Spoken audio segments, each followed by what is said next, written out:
selamat malam Bapak Ibu. Apa suara saya terdengar? Selamat malam, Kak. Suaranya Iya, Selamat terdengar. suara malam. Sangat jelas, suara saya Mbak. terdengar jelas ya Malam, Kak. Bapak Ibu. Terdengar, Kak. Sambil nunggu dosennya, bisa ditunggu sebentar lagi ya. Halo Pak Ari, selamat malam. Halo Mbak Intan, malam. Sebentar saya prepare ini ya, apa background. Boleh Bapak sudah ada backgroundnya Pak? Udah. Bentar tak cari dulu. Baik Oke, Pak. udah.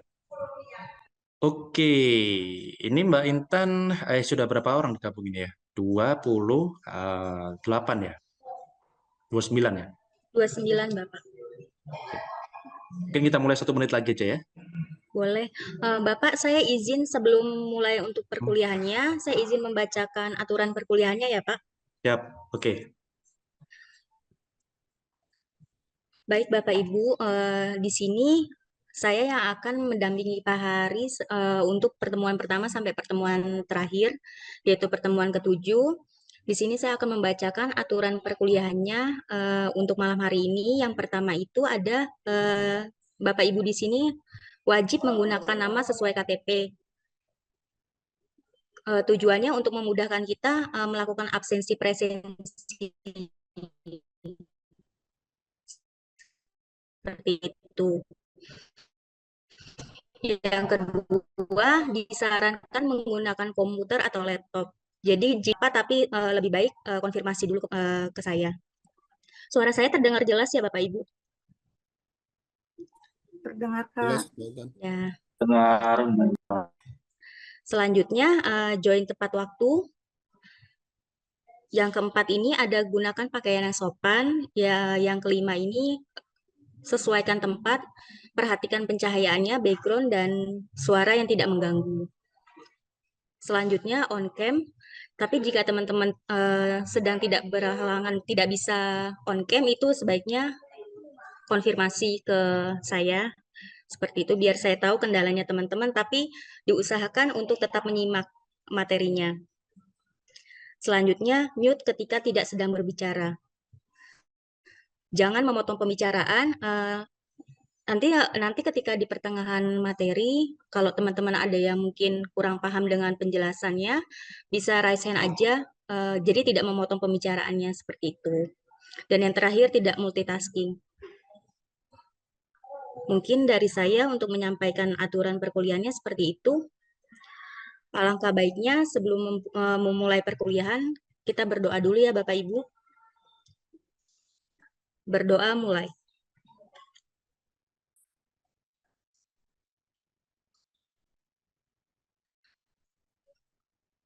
Berdoa selesai. Monggo Pak Hari, saya kembalikan lagi ke Bapak. Terima kasih Pak. Terima kasih Mbak Intan. Selamat malam Bapak Ibu. Semoga sehat ini ya. Senang sekali. Perkenalkan saya Hari Kurniawan yang akan memandu jalannya perkuliahan di periode kedua ini untuk mata kuliah Innovation and Value Creation gitu. Nah, namun memang ini kelas gabungan, mungkin disimak Bapak Ibu, Mbak dan Mas kalian, ada yang namanya analisis trend analisis ya. It's okay. Sebenarnya nanti dalam perjalanannya akan kita bahas juga mengenai tren. Nah, mengingat ini pertemuan pertama, sebenarnya kita akan lebih banyak bicara soal class administration ya. Jadi mengenai nanti bagaimana jalannya selama 7 pertemuan, terus kemudian ada penilaian itu standarnya seperti apa, dan kemudian materi-materi yang akan kita bahas sampai 7 pertemuan ya kira-kira seperti itu. Namun tetap saya sediakan ya panduan materi dalam PPT di bulan pertama ini. Jadi nanti kalau kita lihat kondisi ya nanti untuk materi tentu kita akan menyesuaikan dengan diskusi ya. Jadi kita tidak harus saklek kalau misalkan slide PPT-nya ada 20 harus dibahas 20 semua ya. Itu tentu akan sangat membosankan gitu ya. Bagi yang mendengar, kalau yang ngomong sih enak ya, kayak asik sendiri di ngomong materi. ada 20 slide, 15 slide, bahkan 30 slide, bahkan lebih, itu kita ngomong terus. Nah, jadi gambarannya perkuliahan ini saya pengen seperti orang yang belajar bahasa Inggris gitu ya. Ada listening, ada reading, ada speaking gitu. Ya, jadi kalau listening terus nih saya ngomong terus 2 jam juga Bapak Ibu akan capek. Dan dalam poin selanjutnya saya ingin mendengar pengalaman karir bisnis dari Bapak Ibu sekalian, kita saling berbagi pengetahuan, opini, pandangan begitu. Kira-kira begitu. Selamat datang yang baru datang ya. Ini kenalan-kenalan dulu lah nanti ya. Ya, nanti saya akan cerita mengenai inovasi terutama ya dalam perkembangan dalam konteks bisnis ya. Kemudian nanti akan saya juga sampaikan mengenai apa yang kita bisa bahas ya, yang kita bisa diskusikan. Tapi sebelum itu sebentar saya mau buka PPT untuk perkenalan diri ya. Oke, saya mau sambil cek Simaka juga ini ya teman-teman. Karena kelas ini lumayan padat ya, lumayan banyak orang yang join. Kalau di catatan saya di Simaka tadi 46 atau sampai 50 lebih bahkan. Nah, oke, sebentar.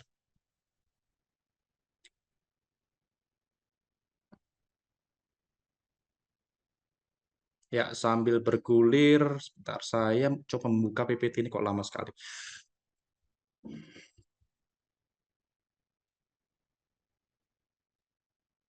Oke, jadi dalam praktek perkuliahan nanti akan kita banyak diskusi ya, banyak bahas kasus-kasus ya. Bapak Ibu kalau punya kasus, punya bahan ya silahkan di-share ya, dengan senang hati saya ingin belajar juga. Tapi mungkin perkenalan dulu ya nanti sebelum saya sampaikan mengenai kontrak kuliah.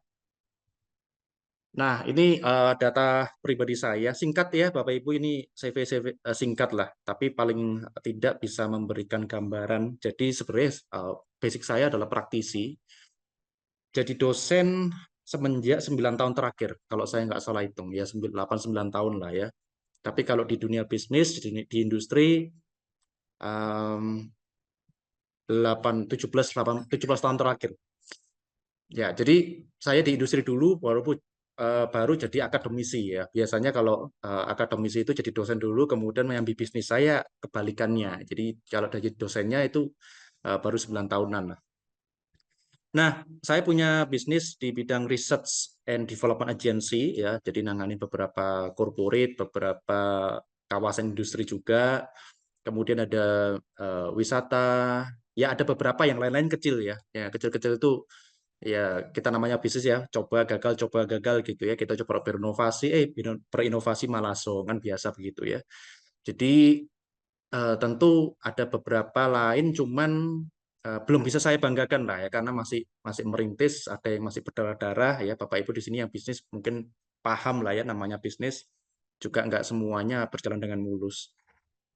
Selain itu saya juga di hire oleh beberapa institusi. Sebenarnya 5 tahun terakhir banyak di kawasan industri. Ya. Ini nggak semua saya tulis karena ada klien yang ada partner yang nggak mau terekspos gitu ya, karena seolah-olah dia mengerjakan semuanya sendiri gitu ya, tidak tidak ajak orang lain. Jadi saya tulis yang singkat-singkat aja. Nih. Oke, Bapak Ibu, seperti yang tadi saya sampaikan, kita akan belajar sisi praktisnya, belajar kasus ya. Jadi nanti akan saya membawa pengalaman-pengalaman saya dari industri juga, kemudian pandangan saya mengenai konsep akademis ya. Dan juga nanti Bapak Ibu bisa menyampaikan yang menjadi baik pertanyaan maupun menjadi concern Bapak Ibu dalam konteks inovasi. Namun inovasi ini luas sebenarnya ya. Kalau kita bicara inovasi kan kita bicara soal sesuatu yang baru. Walaupun inovasi itu bukan 100% harus baru semua. Kita bisa modifikasi, kita bisa main-mainkan, kita lakukan adjustment, dan kita merumuskan satu strategi yang jadi jurus utama gitu ya, kira-kira begitu ya dalam bisnisnya. Kita akan belajar mengenai itu. Oke, nah sebelum saya lanjut ya, saya akan menyampaikan mengenai kalau tadi Mbak Intan tentang tata tertib dalam 7 pertemuan itu nanti kita akan melihat baik dari segi ini ya inovasi, baik dari segi value dan dari segi tren ya tadi saya bilang ya. Mengenai tren, nah ini, mengenai tren itu ada pembahasan juga yang berhubungan dengan bagaimana beradaptasi dalam dunia bisnis yang sekarang ini. Ya, kalau di PPT itu saya sudah masukkan di learning guide, ya, learning guidance. Ya. Oke, coba saya tampilkan ya learning guidance-nya dulu. Nanti kita akan bahas lebih rinci mengenai ini. Ya, ini adalah file yang sebenarnya baru minggu ini saya siapkan Bapak Ibu ya. Ada beberapa penyesuaian. Jadi nanti Bapak Ibu bisa kira-kira mempelajari begitulah, mempelajari, menyiapkan kalau ada opini ya, tentu nanti dalam diskusi kita saling membangun lah ya, bukan saling menjatuhkan. Oke.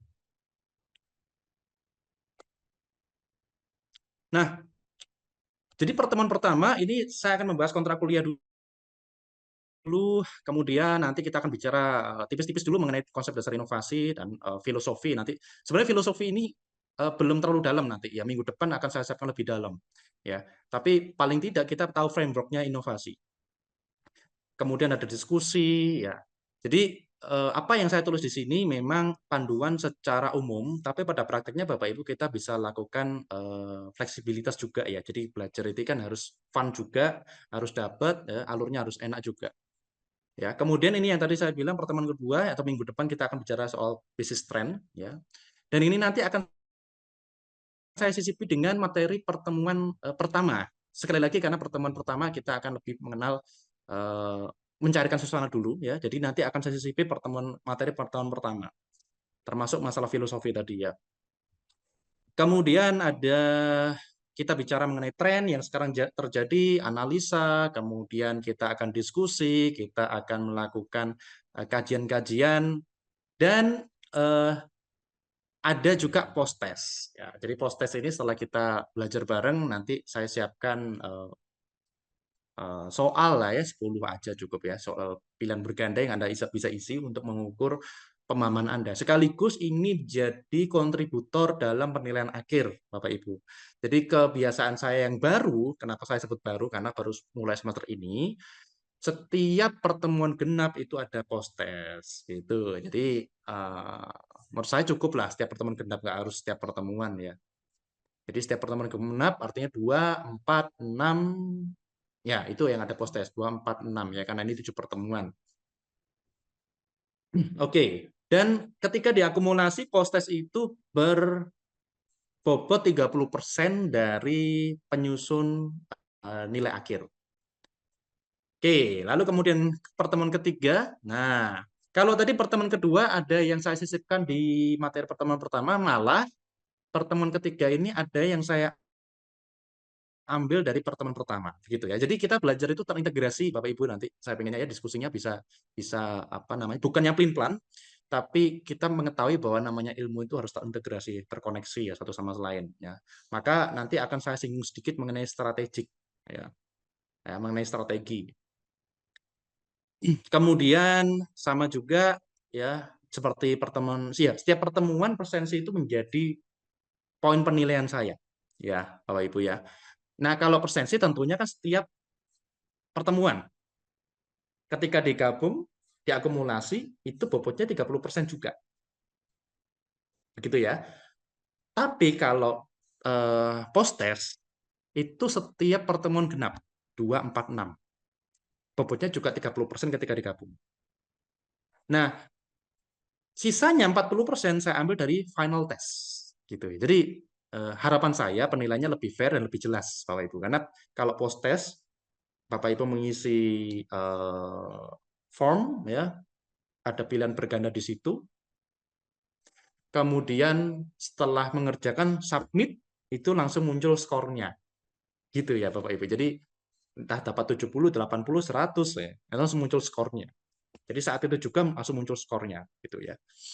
Nah, memang saya menghindari penilaian-penilaian secara kualitatif ya. Apalagi kelas ini besar sekali, 51 kalau hadir semua, harus baca satu-satu juga tidak terlalu efektif, tidak terlalu efisien secara waktu begitu ya. Dan itu juga menimbulkan bias ya, karena baca paragraf-paragraf tertulis begitu. Ini pertemuan ketiga, kita akan ngomong bagaimana inovasi ini menjadi modal, menjadi arah, menjadi domain ya dalam kita merancang suatu strategi untuk menciptakan nilai. Baik, kemudian pertemuan keempat. Nah, kalau tadi pertemuan ketiga itu kan strategi untuk penciptaan nilai sesuai nama mata kuliah kita value creation. Begitu. Kemudian pertemuan keempat kita lanjut lagi ke bahasan mengenai innovation development ya, tapi ada kata pengembangan, ada kata development di situ. Jadi Bapak Ibu perhatikan tadi di pertemuan pertama konsep, kita ngomong konsep, kita ngomong kontrak kuliah, akan saya bahas sedikit mengenai strategi ya. Yang filosofi mungkin saya tukar di pertemuan kedua karena kayaknya tadi saya pikir-pikir lebih relate. Tapi pas secara koridor, secara parameter tetap ya pembelajarannya modelnya sistematika seperti itu ya. Kemudian pertemuan ketiga kita ngomong frasa kedua ya. Jadi setelah innovation ada value creation ya. Di pertemuan ketiga tadi kita ngomong value creation ya. Pertemuan keempat kita ngomong innovation tapi saya tambahkan development ya, pengembangannya. Nah, tentu dalam pembahasannya nanti kita akan banyak bicara mengenai gimana sih Netflix, Spotify, Nvidia, Xiaomi melakukan inovasi ya. Dan juga beberapa perusahaan Indonesia yang keren. Kita melihat pergerakan-pergerakan inovasi bahkan di level UMKM itu kan kita bahas. Dan mohon kalau Bapak Ibu punya pengetahuan yang bagus, saya yakin punya lah. Tapi kadang-kadang nggak mau ngomong gitu. Apalagi Bapak Ibu sudah berpengalaman, ya silakan dibagikan pengalamannya di situ ya. Di karir masing-masing, di dunia profesional maupun di dunia bisnis. Sorry. Nah, kemudian pertemuan kelima kita akan fokus, tadi saya spill masalah Spotify, Nvidia, dan lain-lain. Pertemuan 5 ini lebih dalam lagi mengenai corporate insight. Ya. Jadi wawasan para korporasi dalam menentukan strategi, menggabungkan antara tadi kekuatan dia mengenali tren, kemudian juga bagaimana dia pengen membangun value, ya, kemudian bagaimana dia menciptakan satu inovasi. Nah, kita lihat studi kasusnya nanti, ya, contoh-contoh kasusnya, ya, karena menurut saya belajar manajemen ya harus banyak lihat real world-nya gitu ya, bukan belajar teorinya. Kalau belajar konsep, teori konsep, ya capek juga nggak bisa dipraktekkan. Tapi kalau kita cuma belajar studi kasus nggak ada teori, juga nggak ada arahnya, nggak ada navigasinya. Maka teori menurut saya tetap penting untuk menavigasi, karena teori ini kan datangnya juga bukan seperti filsuf yang memikirkan sesuatu kemudian langsung muncul teori ya, dari ujian, hipotesa, dikembangkan dari research ya, diuji lagi, salah diuji lagi melalui eksperimen dan lain sebagainya. Ini pertemuan kelima corporate insight, penilaiannya dari persensi ya.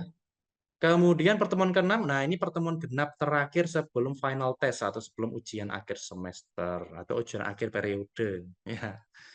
Nah, kita ngomong AI, maka inovasi kalau nggak ngomong AI kayaknya kurang lengkap ya. Bapak Ibu yang sekarang punya pengalaman di AI, bahkan mungkin di sini ada yang AI engineer, tolong saya diceritain dong perspektifnya gimana ya. Saya membahas secara dalam konteks bisnis ya. Bapak Ibu yang sekarang dalam dunia teknis ya, operator di AI ya, itu bisa disampaikan di sini. Oke. Dan seperti tadi saya sampaikan, di pertemuan genap ada post-test 10 soal berganda dari materi. Begitu Bapak Ibu kira-kira ya. Kemudian terakhir ganjil ya. Tetap namanya akademis itu menjadi navigasi, menjadi arah. Maka pertemuan ke-7 saya memberi materi, memberi konten mengenai perspektif akademis gitu Bapak Ibu ya. Jadi supaya kita oke lah boleh kita praktis ya, tapi kita harus paham bahwa akademis di zaman sekarang ya, walaupun belum semua sayangnya, tapi akademis di zaman sekarang juga mengkaji, meriset ya, melakukan eksperimen di banyak kasus-kasus bisnis praktis ya, sehingga ini juga menjadi pandangan yang menarik kalau kita kuliah ini melengkapi dengan kajian-kajian akademis ya. Nanti kita akan bahas mengenai paper ya, jurnal, mengenai hipotesa-hipotesa terbaru dan forecasting dan segala macam. Namun Bapak Ibu mengingat kelas ini adalah heterogen ya, bukan yang mungkin yang macam-macam lah ya, background-nya macam-macam, mungkin ada yang sekarang menjadi data analis, mungkin Bapak Ibu ada yang menjadi seorang pengusaha, bahkan mungkin ada seorang guru seperti kelas yang kemarin itu ada 2 guru ya. Dan juga mungkin ada yang ibu rumah tangga, ya, ada yang programmer. Nah, izin saya akan menyampaikan dengan cara yang tidak terlalu teknis ya, supaya semuanya bisa mengikuti Bapak Ibu ya. Karena kalau nggak begitu ya, kalau saya nggak ambil jalan tengah juga ya kasihan. Tapi kalau Bapak Ibu punya pengalaman di bidang teknis, silahkan. Digital marketing misalkan ya, bagi yang sudah lama berkecimpung di dunia itu silahkan. Ya, ini kajian tren inovasi dari perspektif akademis, broadcasting, dan lain-lain. Baru kita ke final test. Final test 20 soal berganda, pilihan berganda. Nah, silahkan ya dibuka-buka lagi catatannya, dipelajari, baik yang wawasan dari saya, dari dosen, maupun dari wawasan dari rekan-rekan yang sudah beropini, yang sudah memberikan ilmu juga. Saya ini learning facilitator Bapak Ibu, jadi bukan berarti semua ilmu, kita bukan kuliah di zaman 90-an ya, semua ilmu dari dosennya ya. Jadi silakan saling melengkapi, kita memberikan yang terbaik untuk kelas ini ya. Maka fokus saya adalah knowledge management, bagaimana mengelola informasi dan pengetahuan untuk kita konsumsi bersama. Begitu ya. Sehingga nanti di final test soalnya baru akan saya rancang setelah kita selesai 7 pertemuan. Ya, karena menyesuaikan dari hasil diskusi kita selama 7 pertemuan. Baik, nah ini rangkuman, barangkali tadi ada yang kurang jelas, sudah saya sampaikan di sini, maka persensi itu 30% ya, atau attendance, nilai maksimum 85. Ya, jadi kenapa begitu? Ya, kebiasaan saya kalau menilai potensi masuk terus itu 85 ya, bukan 100 ya.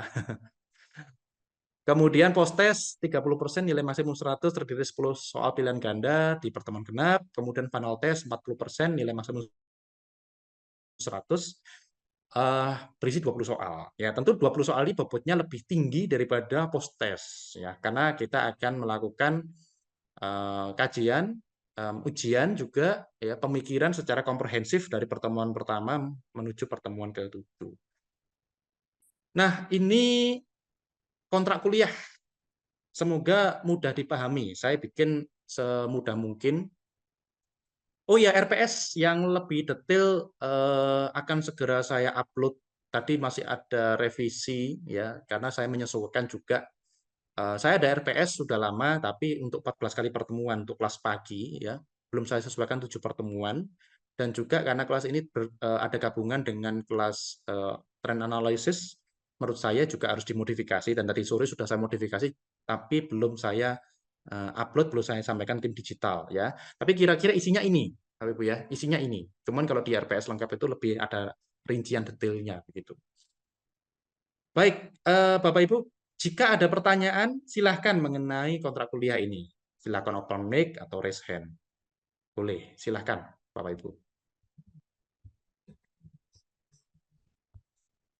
Mungkin ada yang kurang jelas ya. Ada usulan boleh, ada usulan. Saya sangat senang kalau ada saran-saran dari mahasiswa. Pak, kelasnya kalau dibikin begini gimana? Wah, senang banget ya. Saya kalau di kelas pagi saya biasanya malah ada ini apa namanya? Survei gitu ya. Jadi survei itu formnya namanya form kuliah keren. Kalau lulusan SMA anak mahasiswa masih idealis ya, masih pengennya kuliah yang seru begini Pak, ada gamenya, kadang-kadang kita kuliah di luar gitu kan ya. Tapi kalau ini kan nggak mungkin ya, kita berbeda kota, kalau di luar gimana. Tapi biasanya saya ada survei form kuliah keren di awal pertemuan, jadi mereka memberikan saran-saran ya, saran-saran banyak sekali ke saya ya. Tentu tidak semua bisa saya laksanakan, melihat kadang-kadang sarannya aneh-aneh banget ya. Tapi beberapa yang bisa saya laksanakan, misalkan kuliah pagi itu ya, Pak, pertemuan terakhir kita makan bareng yuk. Nah, itu bisa kita laksanakan. Atau dia minta ketemu kuliah di Mi Gacoan ya. Kalau anaknya nggak terlalu banyak, ya bisa kita laksanakan ya. Apalagi kalau game udah sering banget ya. Content creation gitu udah sering banget. Jadi itu kalau di kelas pagi lucu-lucu ya. Kita bikin konten, ada yang pertemuan ke-8 kita live di TikTok Pak gitu. Ya udah kita laksanakan ya. Tentu itu tadi saya pengen ada saran dan masukan-masukan dari mahasiswa. Aman Bapak Ibu ya. Kalau ada pertanyaan silahkan ya. Jadi kita sebelum lanjut. Pak Hari izin bertanya. Ya, silahkan Ibu Wiji. Pak, Pak, kalau semisal kita ada izin ya Pak dalam Ya, 7 kali pertemuan, tadi kan ada Bapak jelaskan pada saat pertemuan genap kan selalu ada postes ya Pak, tapi pada saat pertemuan genap kita ada izin, apakah berpengaruh Pak pada nilai akhir semester nanti? Terima kasih Pak. ya begini. Ya, terima kasih. Ya, itu sudah saya pikirkan begitu ya, Bu Wiji. Jadi Bapak Ibu dan rekan-rekan sekalian, kalau memang urgent nih harus izin. Entah ya kadang-kadang kita hidup ini kan tidak selalu standby ya. Kadang ada hal yang penting harus kita selesaikan baik dalam kerjaan atau dalam keluarga. Maka dibiarkan saja postesnya. Kalau memang tidak masuk dibiarkan saja. Nanti akan saya siapkan skema pengganti. Namun, nah ini catatannya Bapak Ibu ya. Namun namanya skema pengganti itu nilainya tidak bisa semaksimal postes. Kenapa? Eh, Menghargai rekan-rekan yang masuk terus gitu. Jadi tetap ada penolong lah. Saya siapkan nanti skemanya bagaimana akan saya infokan minggu depan saja. Ya, tadi sudah saya pikirkan mengenai hal ini ya. Karena tidak mungkin 100% masuk semua, 50-50-nya masuk semua. Nanti akan ada skema penolong. Cuman tadi saya bilang tidak sebisa semaksimal postes. Nah, sekarang apakah mungkin gitu ya masih bisa kejar ya? Ya mungkin saja kalau misalkan final test dan post test yang lain yang diikuti itu nilainya maksimal gitu ya. Begitu jawaban saya Bu Wiji sementara ya. Nanti minggu depan saya akan lebih rincikan. Saya takutnya kalau langsung secara gamblang gitu ya, saya berikan malah setiap postas nggak masuk nanti ya kan jadi saya juga repot nanti ya itu ya. Jadi sekali lagi diusahakan sebisa mungkin masuk terus. Dan kalaupun tidak masuk, itu tadi ada pengganti dan penggantinya juga menurut saya beban atau bobotnya harus lebih berat daripada postes. Ya, tapi jangan dibikin itu wah udah pengganti aja loh. Nggak masuk 2 kali 3 kali nggak apa-apa jangan. Ya, nanti saya yang repot menilainya kalau begitu. Baik Pak Baik, Hari, terima kasih Pak. sama-sama Bu Wiji. Baik, untuk fase kedua, nggak terasa kita sudah setengah jam saya ngomong ya. Oh iya, tadi idenya begini Bapak Ibu. Oh iya, Bu Erna silakan. Iya Pak, izin bertanya Pak. Ya, Berarti untuk post test yang semester 2, 4 dan 6 itu langsung on the spot saat lagi kuliah begini ya Pak, nggak dikasih waktu misalnya sampai besoknya kah atau gimana? Seperti itu ya Pak ya? Terima kasih Pak. yes, yes. Terima kasih Bu Erna. Ini bagus sekali pertanyaannya. Betul. Nanti saya kasih waktu. Gini, post-test ini biasanya kalau saya training di corporate, ya, jadi ada misalkan BCA minta training tentang inovasi. Biasanya perusahaan-perusahaan itu kalau minta training kayak MS Glow kemarin, MS Glow nggak soal marketing ya, tapi biasanya kalau perusahaan-perusahaan itu soal inovasi, itu biasanya ada pre-test dan post-test. Ya, fungsinya adalah untuk mengukur apakah setelah ikut training saya, peserta itu lebih ngerti atau tambah bingung gitu. Itu biasanya HRD yang ngasih. Nah, post-test yang selalu saya kasihkan itu rata-rata bisa diselesaikan dalam waktu 5-7 menit, Bu Erna. Jadi memang nanti saya kasih waktu, jadi jangan sampai besok, kalau besok sama lupa. Ini 10 soal pilihan berganda itu 5-10 menit pasti selesai. Beberapa partisipan itu 3 menit selesai ya, karena udah jawabannya oh ini A, ini B ya udah ngerti karena dia ngikuti begitu. Jadi betul, nanti saya kasih waktu barang 10 menit untuk mengisi post test, tapi biasanya nggak sampai 10 menit itu biasanya masih sudah selesai semua.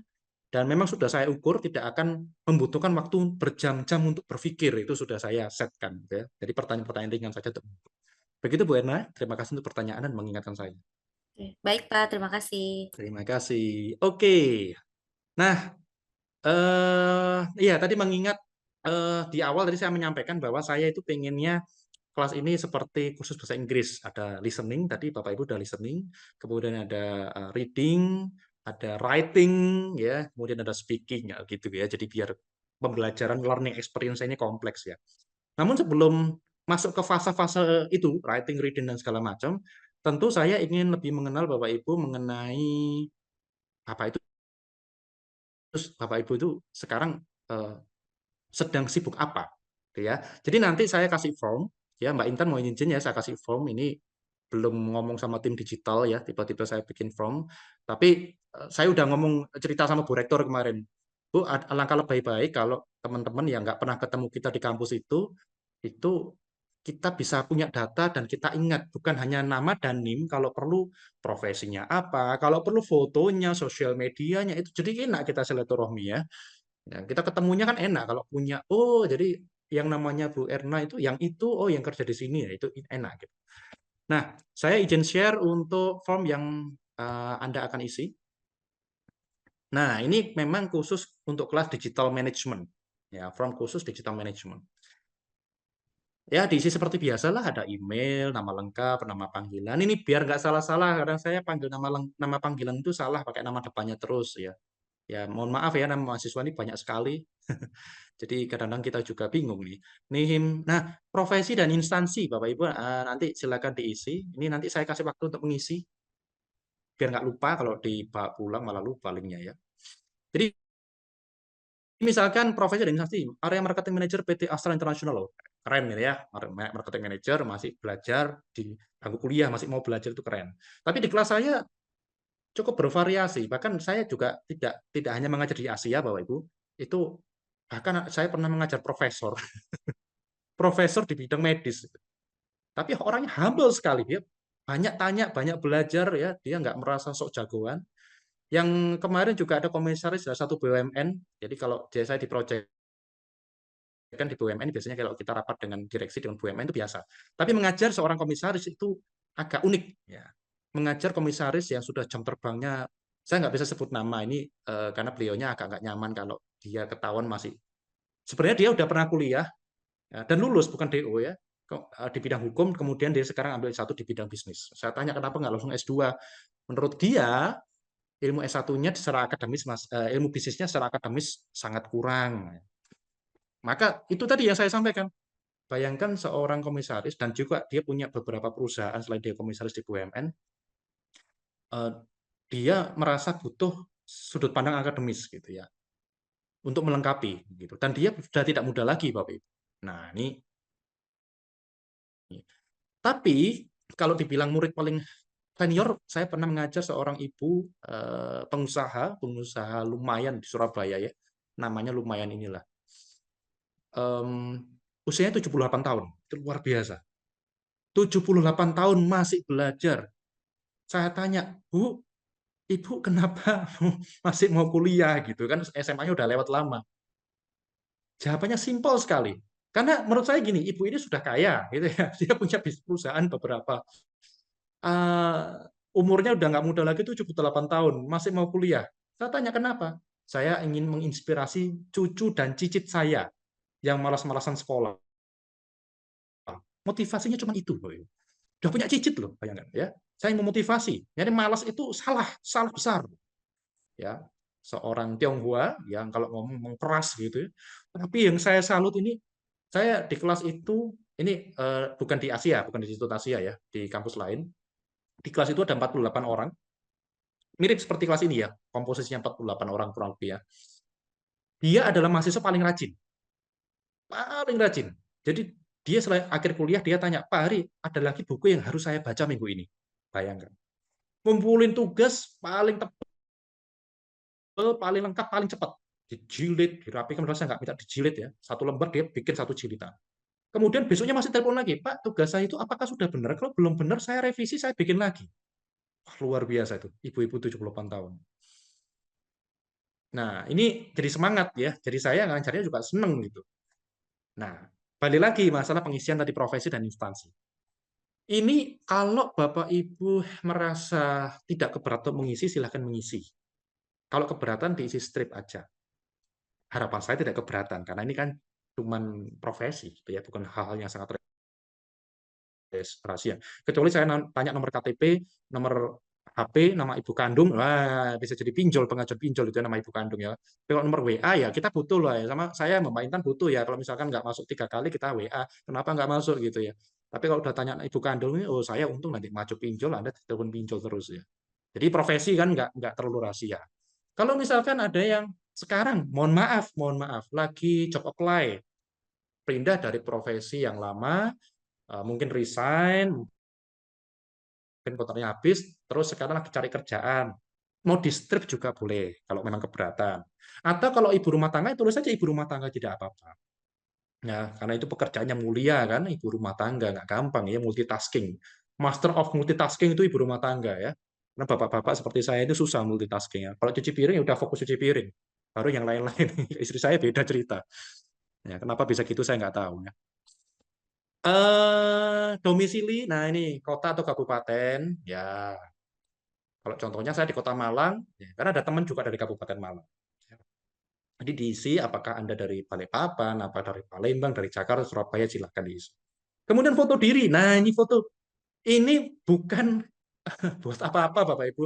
Ini saya kemarin sepakat sama Bu Rektor, Bu Risa Santoso. Iya, saya juga sekarang minta foto mahasiswa karena kita sering lupa sebagai dosen. Satu semester itu kita ngajar 200-an mahasiswa, bayangkan nggak mungkin menghafal 200 mahasiswa. Kalau di kelas pagi paling yang paling nakal itu aja yang kita ingat. Yang paling berisik, paling nakal, suka makan di kelas, suka datang terlambat itu kita ingat ya. Dan juga yang paling pinter ya, yang ekstrimnya positif atau negatif. Tapi yang lain-lain kok saya merasa nggak enak itu ya tiap kali. Misalkan Bapak Ibu nanti yang senang bersosial media, seringkali mahasiswa Asia DM saya, boleh ngobrol. Kemarin ada yang tanya, mau beli franchise ya, mahasiswa kita mau beli franchise Pak, ini ada 5 franchise yang mau saya beli ya, banyak duit kayaknya ya, kira-kira saya pilih yang mana Pak, tapi nggak pakai WA, pakai DM, boleh. Saya dengan senang hati berkoneksi dengan Bapak Ibu, saya lebih senang memang koneksi di sosial media, karena kalau sosial media kan saya lihat Bapak Ibu update story, oh anaknya 2 ya, anaknya masuk SMA gitu kan. Jadi saya lebih ingat ya, saya ini orang yang jarang liatin WA status ya. Jadi WA IG story saya lihat. Saya bisa dihubungi di harikurniawan.id ya, harikurniawan.id. Itu biasanya mahasiswa Asia suka DM ya, suka chat-chatan. Bahkan saya lebih cepat balasnya biasanya kalau di DM. Karena kalau di WA itu kan ketumpuk sama grup-grup lain itu udah pusing kayak mau balas udah lupa gitu. Begitu ya. Dan itu masalah sosial media, tapi di sini nggak ada istilah sosial media ya. Nggak ada ya. Nanti koneksi langsung ke IG saya aja, bilang mahasiswa Asia gitu. Nanti saya fallback ya, biar kita saling terkoneksi. Untuk foto diri ini sebisa mungkin ada,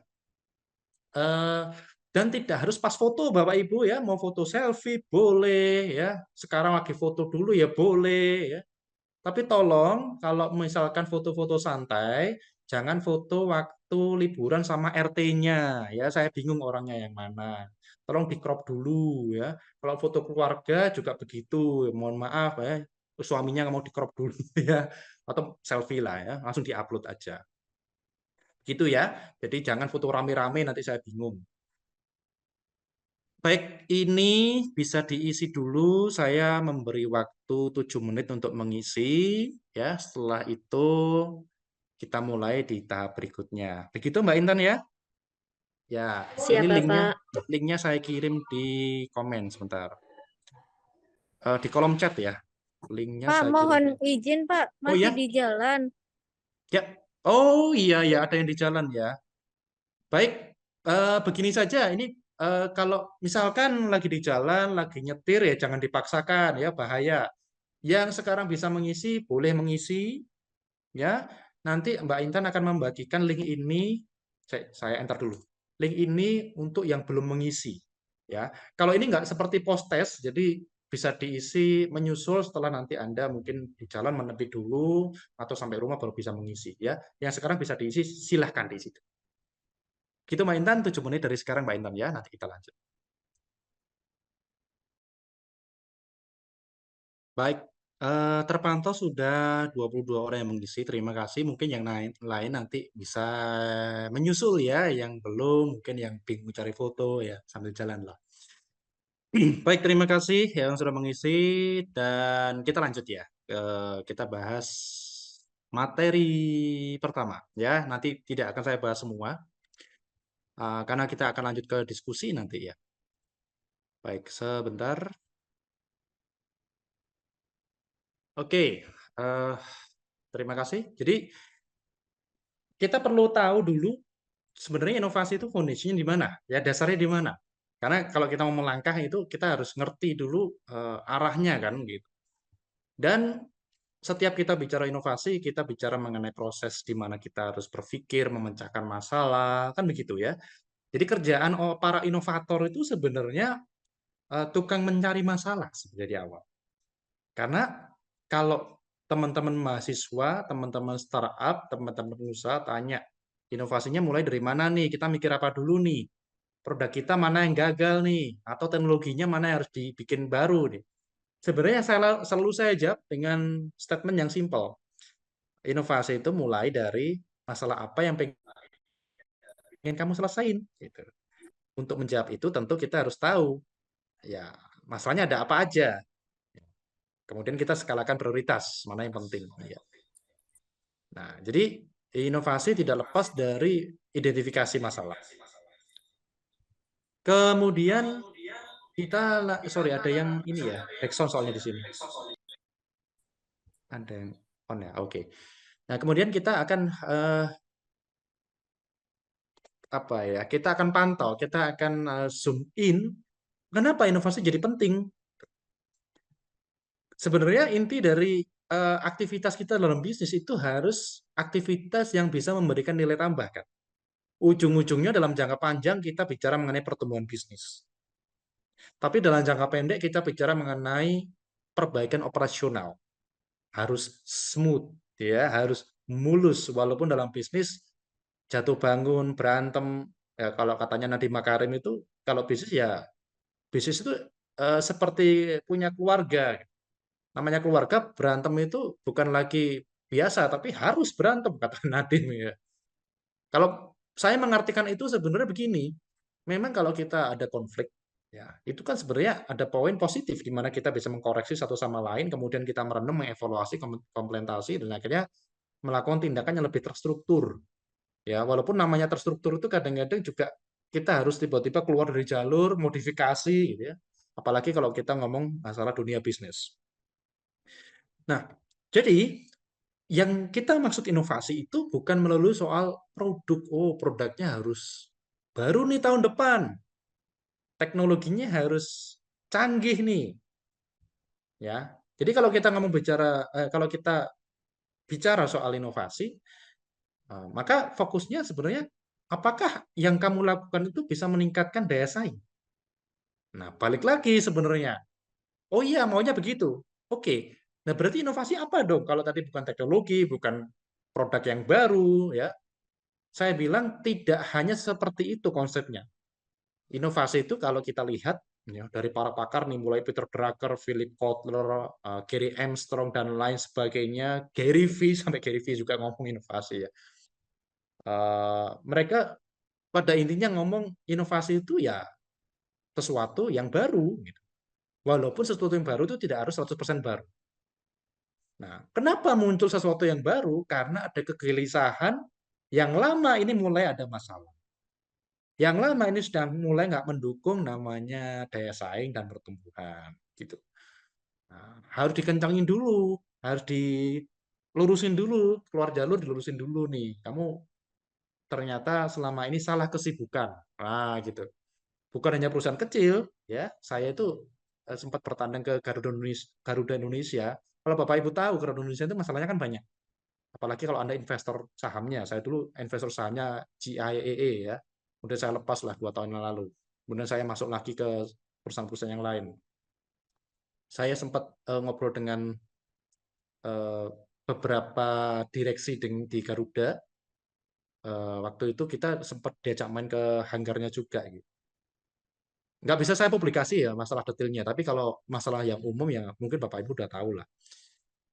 Nah, di situ satu yang menarik adalah direksinya bilang gini, direktur operasional ya, bahwa sebenarnya kita ini keblinger. Ya. Sebenarnya Kita dulu tuh udah tancap gas, udah lumayan oke, walaupun dulu kita sempat ada masalah di tahun 90-an. Kemudian kita ngerasa enak, zona nyaman, kita nggak sadar bahwa orang-orang yang sudah sangat pintar di sini itu berhenti melakukan inovasi. Jadi dia udah merasa ini, oh ini saya udah kerja di sini 14 tahun loh. Ini best practice-nya kayak gini loh. Udah kamu ikutin aja. Best practice sudah super best practice ini. Udah kita uji berkali-kali. Di awal, orang seperti ini memang penggerak inovasi di organisasinya. Tapi lambat laun dia tidak menyadari bahwa semangat untuk memperbarui diri ini akhirnya stop gitu. Dan ini timbul masalah banyak gitu. Ya kita bisa lihat dalam diri kita sendiri. Apakah dulu waktu 5 tahun, 10 tahun yang lalu kita mengebu-ngebu terhadap suatu hal, kemudian sekarang kayak oke lah kalau kondisinya kayak gini memang susah sih ya, mentoleransi kegagalan. Ya, ini penting. Saya itu dulu kalau nulis resolusi ya, mungkin dari kita nulis resolusi itu kan setahun sekali ya, setiap akhir tahun resolusi bikin bisnis baru atau karir baru atau hidup sehat atau punya anak segala macam. Sekarang saya biasakan setiap akhir minggu. Jadi kita evaluasi setiap akhir minggu. Kemarin bener nggak aku kerja ini ya? Bener nggak aku kenalan sama orang ini nih ya? Bener nggak aku kerja sama orang ini? Bahkan kemarin karena saya buat mingguan, saya kemarin bikin bisnis baru, bukan bisnis besar sih ya, bisnis untuk muter cash flow aja. Jadi saya bikin laundry di Kota Wisata Batu, itu 7 hari prosesnya. Hari pertama berpikir, kedua mulai mencari orang, ketiga cari lokasi, hari ketujuh langsung eksekusi. Nah, kita urus izinnya segala macam, dan running hari ke-8. Ya. Jadi kadang-kadang buat saya itu adrenalin gitu. Tanpa saya belum benar-benar tahu sebenarnya ya laundry kita tahu bisnisnya cuma gitu ya. Cuman kita kan punya mimpi nggak cuma satu cabang kan, kita mau buka jaringan juga. Bukan bisnis besar, bukan menghasilkan uang yang banyak, itu pun buat saya bagus juga untuk recurring income gitu ya. Di saat saya bikin project dengan corporate yang kadang-kadang naik turun omsetnya, saya punya bisnis lain yang saya ciptakan dalam waktu 1 minggu gitu. Nah, ini juga begitu juga kalau dalam kehidupan saya, mungkin ya 1 minggu kemarin banyak hal yang salah, koneksi yang harusnya saya kejar nggak saya kejar, ya, harus saya deketin nggak saya deketin, ya, saya evaluasi. Maaf itu agak filosofis dalam aspek pribadi ya, tapi ini dasar dari pemikiran mengenai inovasi. Baik. Nah, jadi kalau kita bicara lebih lanjut lagi, ini menjawab keraguan rekan-rekan atau kita semua sebagai orang manajemen. Mungkin tadi saya baca profilnya ada yang engineer, ada yang teknisi ya, orang ini ya, orang sains ya. Nah, itu keren sekali saya tadi baca profil-profil yang Bapak Ibu isi gitu ya. Ada yang pengusaha. Nah, nanti saya mau belajar juga nih bisnis apa nih ya. Nah, tapi seringkali di program studi manajemen rekan-rekan mahasiswa ini merasa minder dengan teman-teman IT. Pak, ngomong inovasi nih loh, kita nggak pernah belajar berinovasi. Pak, itu orang-orang IT enak aja bikin software, bikin aplikasi ya. Orang-orang engineer bikin mesin di otak-atik, Pak. Jadi penelitian itu keren, Pak. Orang manajemen ngapain, Pak, inovasi? Ini salah. Karena inovasi itu bicara mengenai proses dalam bisnis. Ya, ini kalau dalam konteks bisnis ya, beda lagi kalau kita nanti cerita mengenai blockchain, kita cerita mengenai AI, mengenai machine learning, deep learning yang ada di dalam AI itu beda cerita. Tapi kalau dalam konteks bisnis, inovasi itu ngomong soal proses. Coba dicek perusahaan di tempat Anda kerja. Tanpa bermaksud menghakimi ya. Perusahaan saya juga banyak jeleknya kok. Jangan khawatir ya. Saya juga kadang-kadang ini kok gini sih. Kenapa nggak jalan ini? Kenapa karyawan saya berantem ini? Kadang-kadang juga gitu mikir ya. Kadang-kadang saya nggak ngerti jawabannya apa. Tapi ya itu namanya inovasi. Kita harus gali terus. Jadi kita bicara mengenai proses. Apa yang kurang benar di sini? Kemudian model bisnisnya. Ya, barangkali cara kita cari duit itu bisa dengan cara baru yang menambahkan penghasilan baru. Cara kita beroperasional, cara kita jalan, cara kita menyapa pelanggan bisa jadi salah selama ini. Gitu. Atau bahkan pasar baru, ya kita deketin konsumen-konsumen baru di lokasi-lokasi baru. Oke. Nah, tadi sudah saya spill ya mengenai importance of information. Jadi kira-kira Bapak Ibu bisa menebak lah ya, kenapa itu penting. Nah, terkait masalah competitive advantage, terkait, nah, gimana kalau perusahaan sudah bercokol di top 3, ya, best brand, top of mind, Indofood misalkan, apakah masih perlu inovasi? Satu fungsi inovasi adalah menjaga eksistensi. Karena kalau sudah di atas, only dia stay, ya, either dia stay atau dia decline, ini bahaya. Ya, dan declining ini seringkali tidak disadari, turun ke bawah.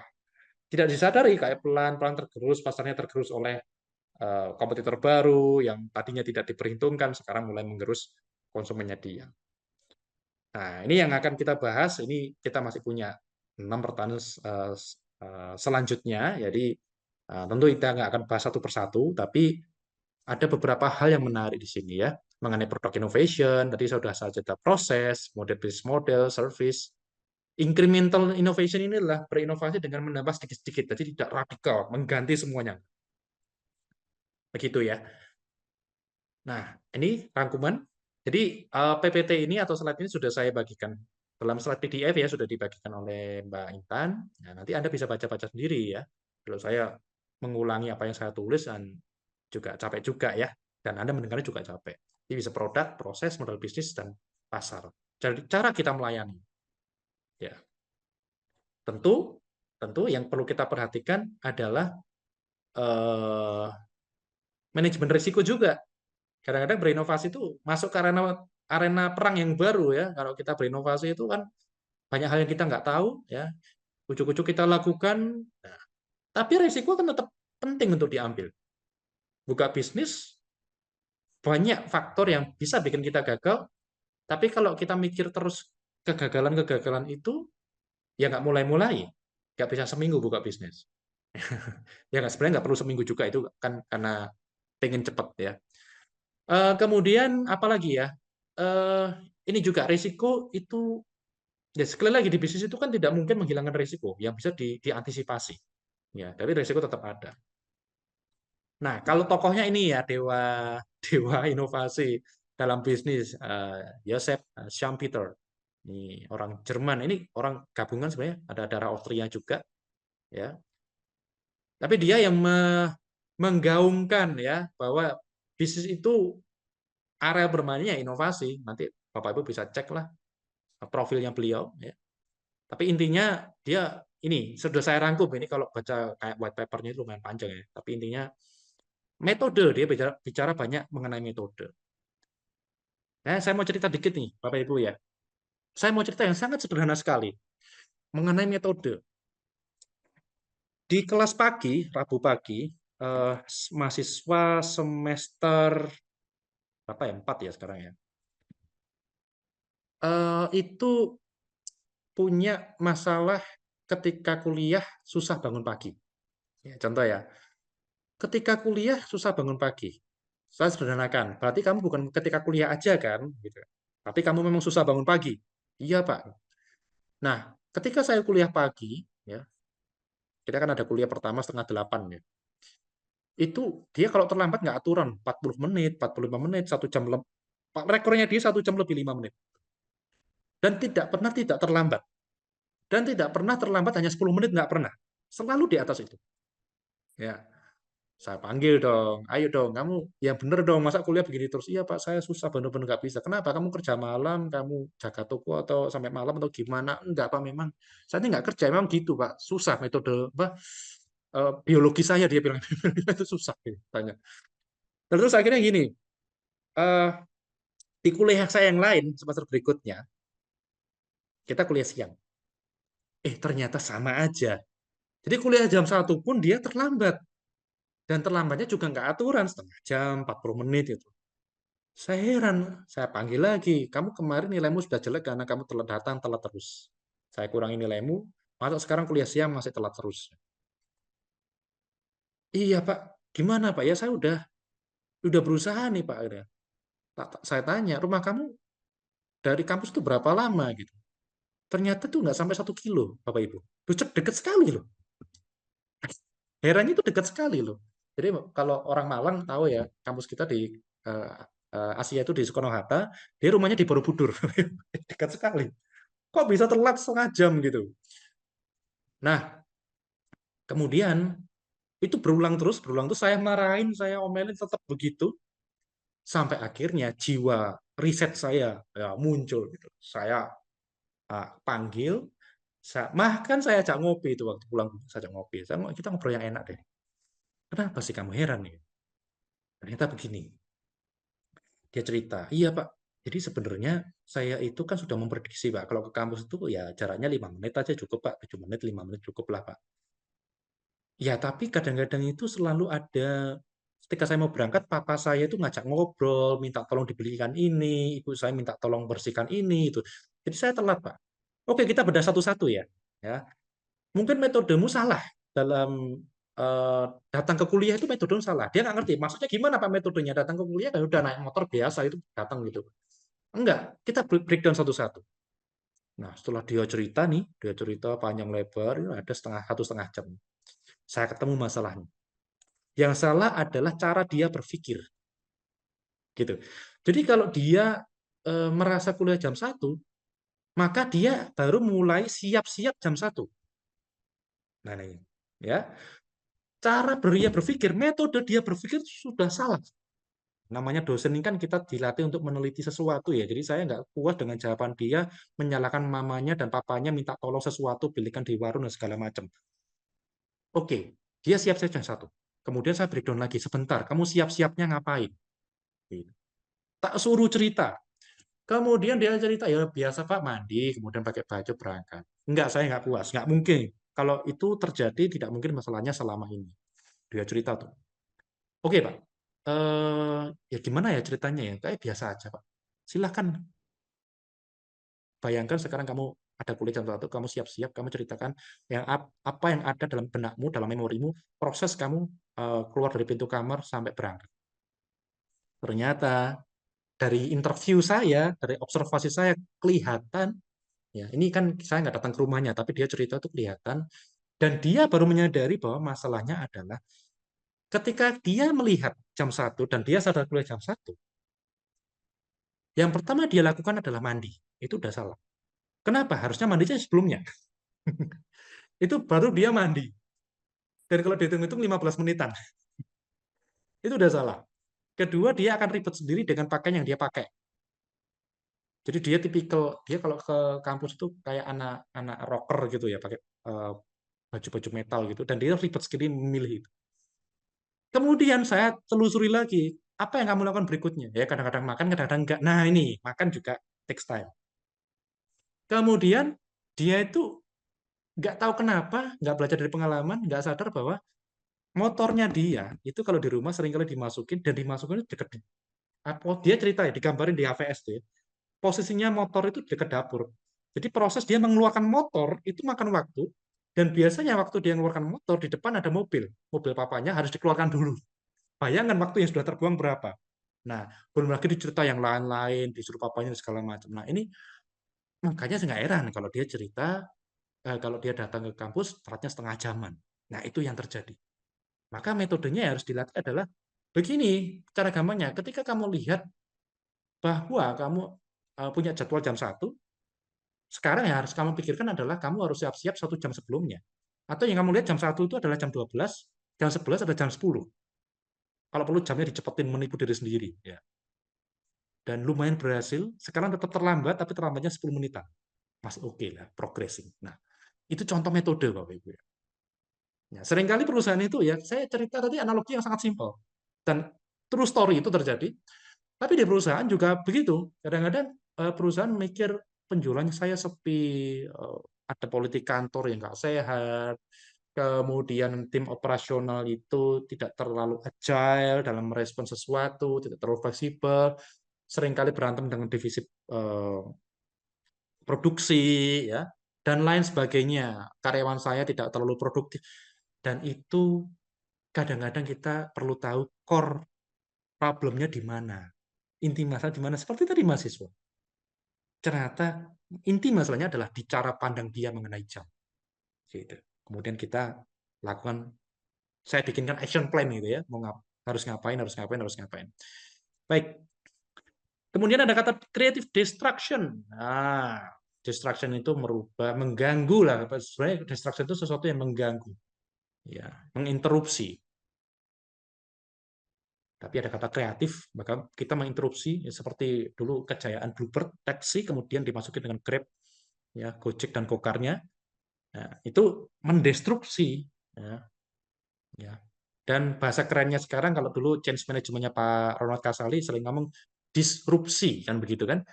Disruption, kalau distraksi ini lebih radikal lagi bahasanya, lebih keras lagi karena merusak.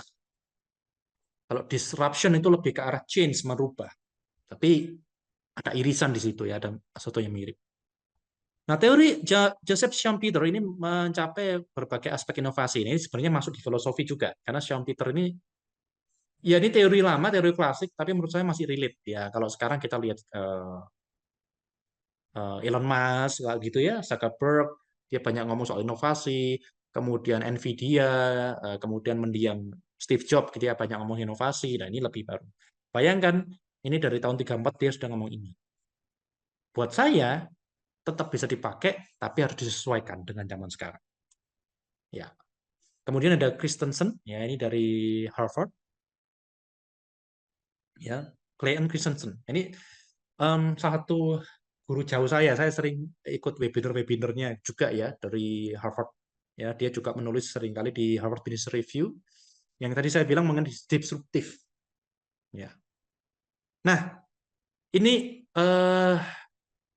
pandangan-pandangan mengenai inovasi. Nah, sekarang saya minta Bapak Ibu untuk masuk dalam breakout room, nanti dipandu oleh Mbak Intan, saling bercerita soal kondisi karir, bisnis, atau apapun yang ini akan ceritakan. Saya pandu ya, saya tutup dulu slide saya. Jadi begini, di pertemuan awal ini saya tidak mau terlalu banyak ngomong juga, ya, yang dengerin juga kasihan kalau saya ngomong terus. Rekan-rekan akan masuk dalam breakout room, ya, dalam ruang-ruang kecil. Nanti Mbak Intan akan memandu. Biasanya breakout room itu 5 orang, ya 6 orang gitu ya. Apa yang perlu dibicarakan? Nah, sekarang temanya kita ringan dulu ya. Saya ingin tahu mengenai satu, kondisi karir Anda sekarang itu di tahap apa? Silakan ceritakan segala sesuatu tentang karir dan bisnis. Mohon maaf kalau misalkan sekarang tidak lagi berkarir, ya, Anda juga boleh beropini mengenai apa yang Anda inginkan. Misalkan, oh saya sekarang tidak berkarir, tapi saya ingin berbisnis. Atau pandangan saya tentang karir adalah ini. Atau saya pernah berkarir, sekarang saya kuliah, tapi next saya ingin berkarir di bidang ini. Jadi tetap bisa. Jadi kondisi, ceritakan segala sesuatu tentang karir, ya, tentang sekarang Anda di posisi apa, mengerjakan apa, kesibukannya apa. Itu cara ceritanya ya. Jadi nggak usah ngumit-ngumit dulu. Minggu ketiga, minggu keempat yang agak teknis. Dan sekarang kita generalisasi dulu ya, kita umumkan dulu. Ya. Oke, itu ya. Jadi saling nanti bergantian cerita soal dirinya, karirnya dan bisnisnya. Ya, kemudian Anda bergerak di bidang apa kalau bisnis ya, kemudian target Anda apa. Dan sifatnya fleksibel Bapak Ibu, nanti misalkan, waduh saya nggak mau cerita soal target saya Pak, itu rahasia. Oh nggak apa-apa, cerita soal yang lain. Ya, itu tadi kan contoh. Itu yang pertama perlu Anda sampaikan, yang ada 2 poin ya. Yang poin kedua adalah, inovasi kan berbicara soal perubahan, change, bicara soal disrupsi. Maka saya ingin Anda juga menyampaikan, kalau ada sesuatu yang Anda harus rubah, apa itu? Ringan ya? Misalkan Anda kerja di bagian kasir di satu restoran. Anda melihat tanpa bermaksud untuk menjelek-jelekan restoran tertentu. Mungkin Anda melihat sebaiknya ada yang diperubah di sini, karena layanan pelanggan ini tidak cukup efektif. Software-nya harusnya ganti. Nah, misalkan begitu, Anda ada keluhan-keluhan, ada proses-proses yang tidak benar, Anda suarakan di sini. Mau di-blur namanya, disensor namanya, boleh. Ya. Kita akan melihat pandangan Anda, kalau ada sesuatu yang perlu Anda rubah dalam karir, dalam bisnis, itu apa? Ya. Kalau buat saya, di bisnis saya banyak sekali, karena bisnis saya juga dalam beberapa masalah sekarang gitu ya. Ya, ya, masalah itu kan kita selesaikan, ada lagi, muncul lagi masalah, ada selesai. Tapi terus terang 2024 itu lumayan terkendali sih ya dibanding ya kalau kemarin COVID siapa yang nggak kena COVID ya. Kalau 2024 sudah lumayan terkendali, tinggal paling 3-4 masalah yang belum selesai dan ini memang agak kritikal ya masalah SDM. Nah, kalau di Anda apa? Kalau misalkan Anda punya bisnis, oh saya pengen ganti nih, sepertinya model bisnis saya susah kalau diterusin ya, harus diganti ke bidang jasa nih. Kemarin bidang dagang, sekarang keuntungannya lebih tipis karena adanya TikTok Shop, adanya Shopee Live itu menggerus keuntungan saya, sedangkan produk saya itu tidak bisa di-online kan. Nah, contoh yang Anda perlu ganti ya.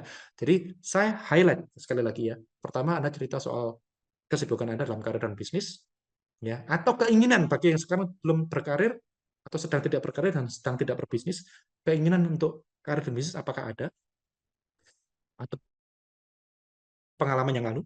Lalu yang kedua, Anda sampaikan juga apa yang perlu Anda rubah, apa yang Anda inginkan dalam sistem kerja, dalam pola perusahaan di mana Anda bekerja, apakah ada politik kantor di situ yang sangat akut, yang tidak sehat, itu perlu Anda rubah, atau yang lain. Saya pengennya kerja kalau bisa remote working, nggak perlu datang ke kantor jam 8 sampai jam 5 sore setiap hari. Karena saya orang kreatif, maka saya pengennya kerja di depan sawah kayak di Ubud ya. Kalau di Malang itu kafe-kafe di Sudimoro. Apakah itu yang pengen Anda rubah? Ya silahkan Anda bisa. Oke, nah itu sharing. Kemudian setelah sharing, saya minta tolong dong nanti, misalkan di sini ada 8 kelompok, atau nanti Mbak Intan akan melihat ya, jadi berapa kelompok. Setelah sharing, tolong dong tunjuk perwakilan. Nah, perwakilan ini cukup menceritakan, tidak perlu satu-satu. Mungkin sesuatu yang menarik aja dari pengalaman rekan-rekannya atau dari pengalaman diri sendiri. Gitu ya. Jadi tidak terlalu kaku gitu ya.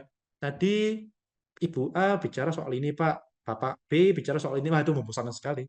Jadi dirangkum aja. Mungkin yang menarik, wah tadi kita ngobrol seru, Pak. Ternyata kita ada kesamaan. Di ruangan tadi itu ada 3 kontraktor loh, Pak. Ya. Jadi kontraktor itu masalahnya berat Pak zaman sekarang Pak gitu. Apalagi kontraktor BUMN Pak nggak dibayar-bayar Pak. Jadi curhat ya. Saya dulu kontraktor Bapak Ibu ya. Kalau sama BUMN begitu ya nggak dibayar-bayar. Eh, nah itu contoh ya sesuatu yang menarik. Ada kesamaan nggak? Atau ada yang menarik lain? Iya. Wah saya sebenarnya pengen seperti rekan saya yang sekarang udah punya perusahaan. Tapi entah ada yang menghalangi saya untuk punya perusahaan sendiri. Silakan.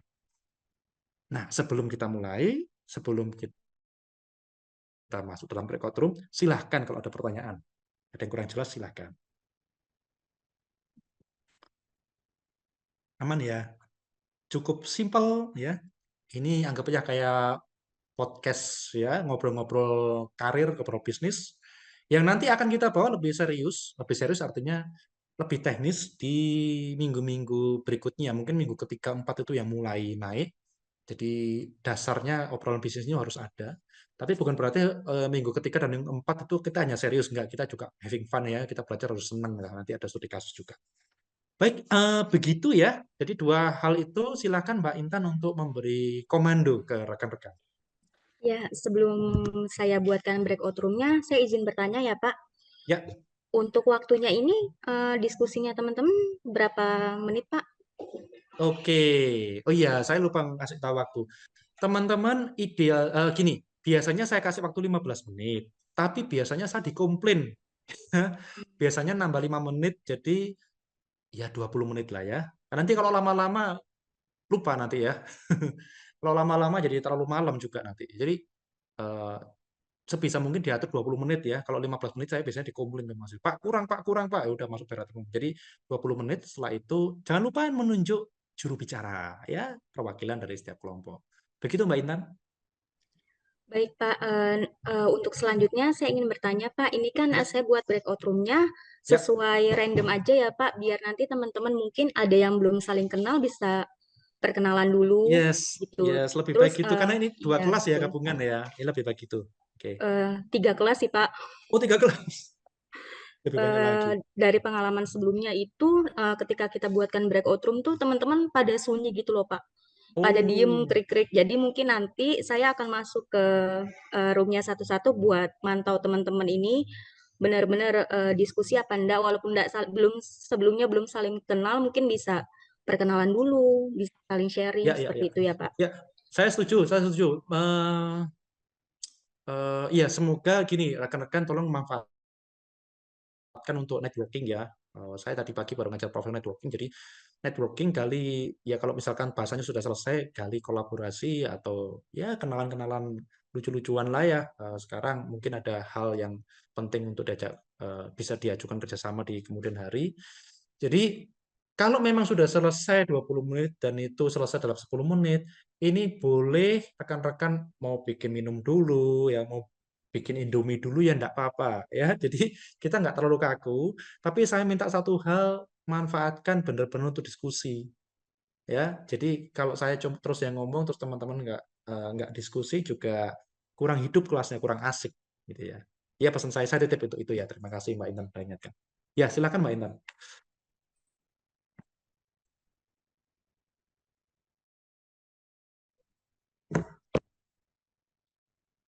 Mohon maaf Bapak Ibu, mungkin tadi diskusinya agak terputus ya, soalnya waktu kita sudah habis.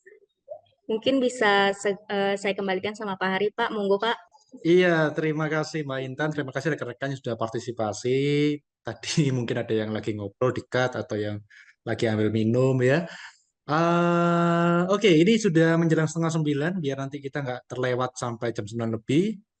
Nanti mekanismenya silahkan dipilih saja oleh Mbak Intan. Dan menurut saya juga tidak akan bisa, nanti dilihat ya, apakah bisa semua kelompok, tapi kalau tidak bisa ya tidak perlu dipaksakan ya. Mungkin kita mulai dari 3 kelompok dulu, yang nanti bisa mewakili siapa untuk menyampaikan isi pembicaraan tadi itu apa gitu.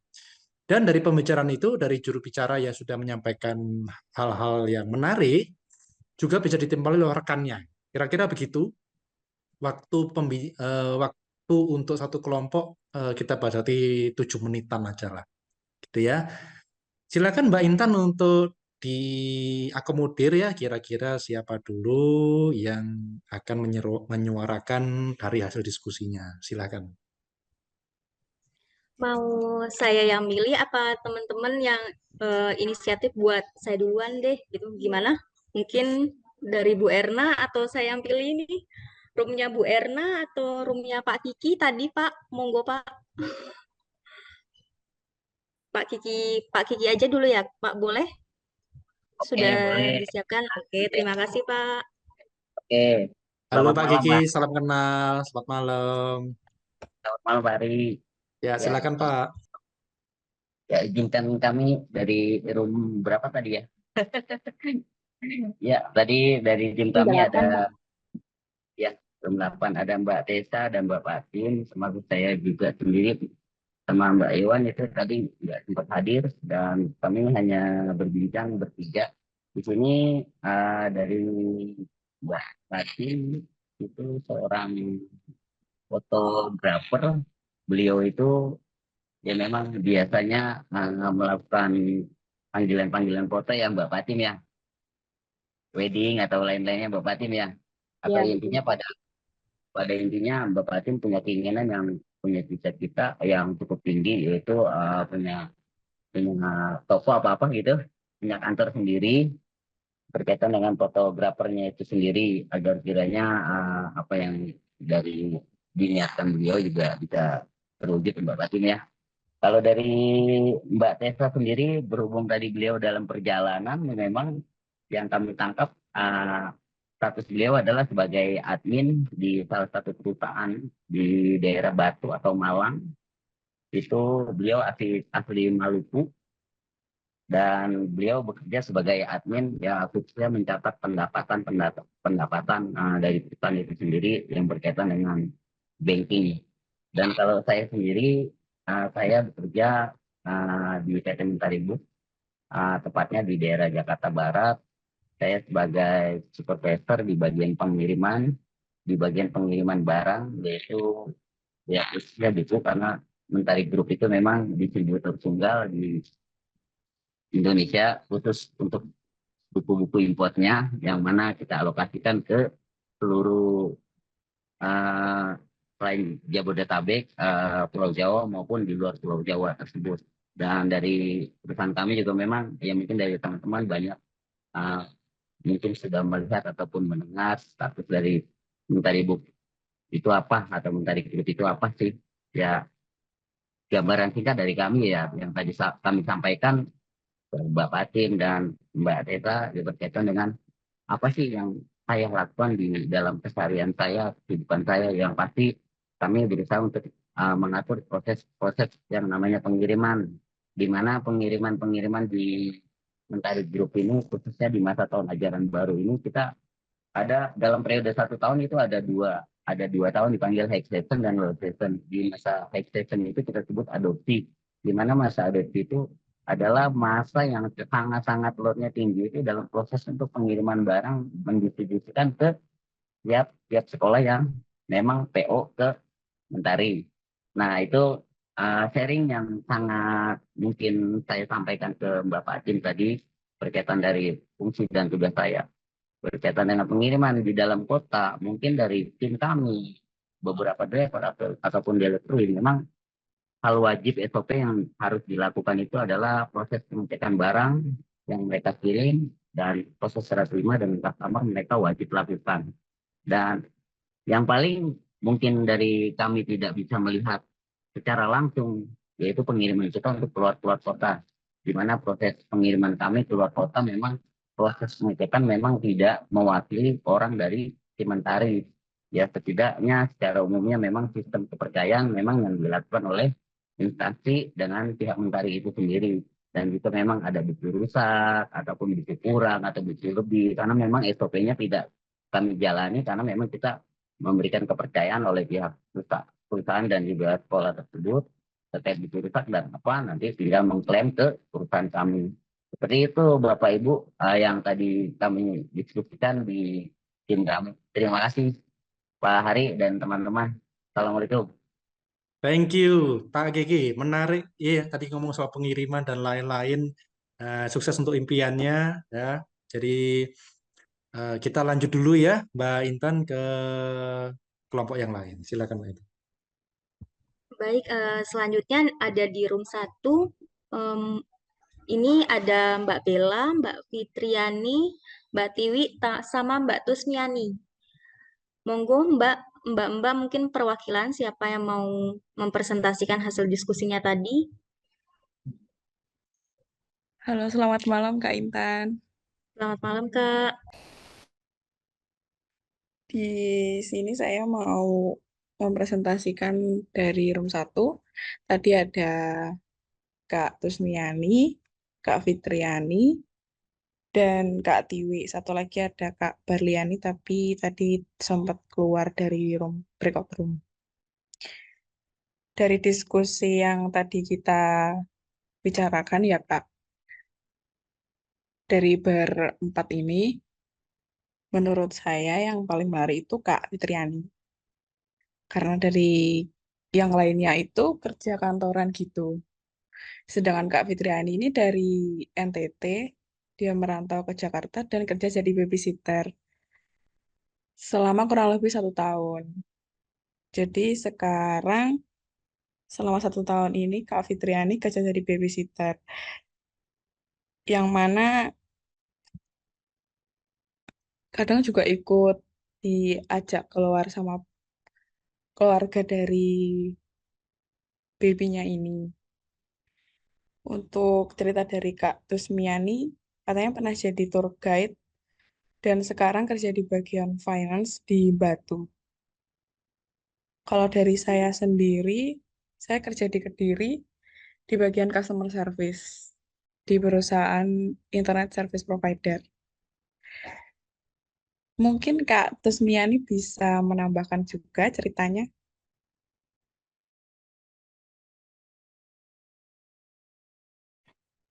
Oke, terima kasih Kak Bella. Kalau sebenarnya udah diceritakan sih tadi sama Kak Bella. Nah, terus tadi kita juga sempat sharing-sharing tentang kayak misalnya apa sih yang perlu kayak dikembangkan kayak gitu. Nah, tadi Kak Bella juga sempat cerita juga karena Kak Bella ini bekerja di bagian customer service di bagian kayak internet tadi ya, Kak, tapi yang sejenis IndiHome, tapi bukan IndiHome gitu.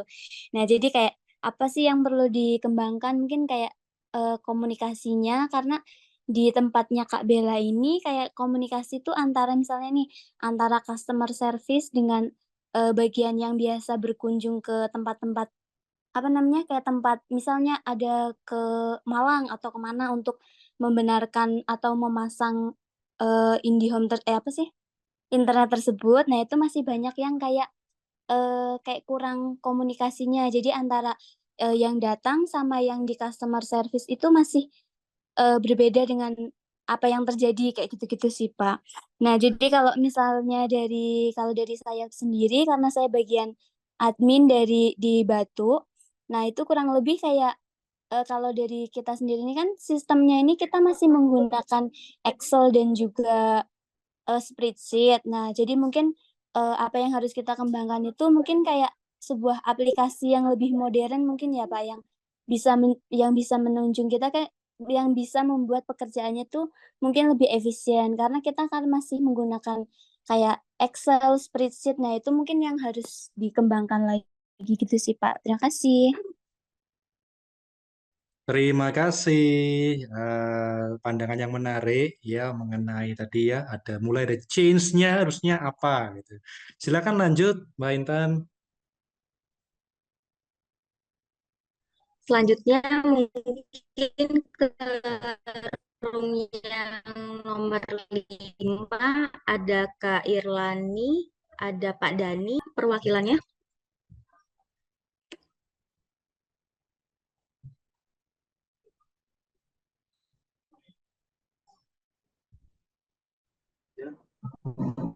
Baik. Mbak Sista, nanti saya share screen untuk panduan. Izin share screen ya, Pak Hari dan Mbak Ya, Sista. silakan Pak Dani, Ya. silakan.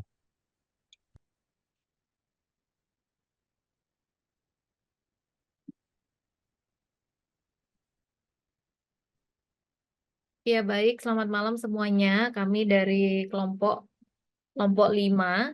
Ada saya, Siska, Pak Dani, eh, Ana, dan juga Bapak Iqbar. Ya. Oke, untuk Pak Dani sendiri bekerja di PT Mentari Group, Divisi Warehouse, jabatan Acting Supervisor. Inovasi yang mau dirubah adalah konsep sebuah sistem di gudang untuk meminimalisir terjadinya selisih antara sistem dan juga fisik. Karena yang sering terjadi sekarang itu banyaknya human error seperti itu. Jadi Pak Dani ingin merubah dan mencari sebuah sistem terbaru yang membuat pekerjaannya jadi mudah dan juga tidak ada selisih gitu di gudangnya. Terima kasih. Next, untuk Bapak Iqbar sendiri, yang ingin dirubah adalah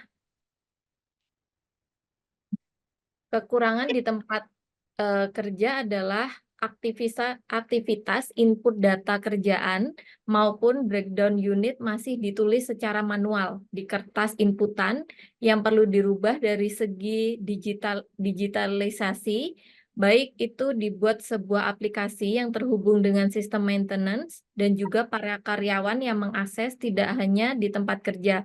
Menginput tidak lagi pada saat on the job, bisa saat di rumah atau proses closing. Karena ini yang dialami oleh Pak Iqbar adalah karena semua sistem masih manual, sehingga cukup sulit gitu untuk daily mengisi job desk-nya setiap hari itu masih kesulitan. Dan juga sering hampir sama dengan Pak Dani, sering terjadi error gitu. Human error-nya cukup tinggi gitu. Jadi Pak Iqbar memikirkan bagaimana cara mengaktivitaskan sebuah pekerjaan gitu setiap harinya. Oke, next.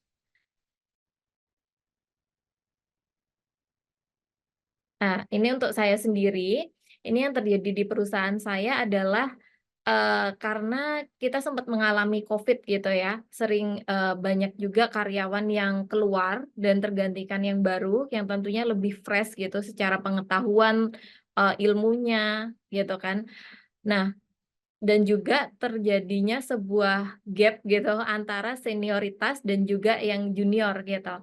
Yang senior merasa dituakan dan banyak pengalaman, yang muda merasa saya ini lebih pintar gitu secara teknologi dan juga update-nya gitu. Bapak sih nggak tahu gitu kan. Nah, ini yang terjadi di perusahaan saya adalah bagaimana membuat dua tim ini tuh menjadi sebuah teamwork yang fokusnya itu ke goals yang sama gitu, merendahkan ego. Nah, ini yang jadi permasalahan di tempat saya sekarang, yang jadi tugasnya HRD untuk bagaimana menangani solusinya seperti itu. Next, untuk yang terakhir adalah Mbak Ana sendiri.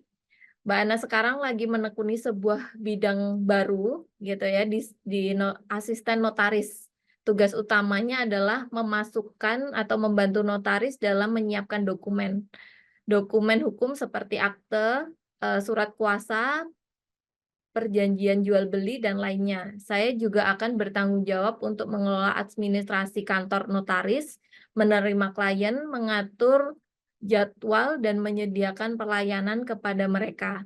Selain itu, saya juga perlu memiliki pengetahuan yang kuat tentang hukum dan peraturan yang berlaku untuk membantu notaris dalam memberikan nasihat yang tepat pada klien.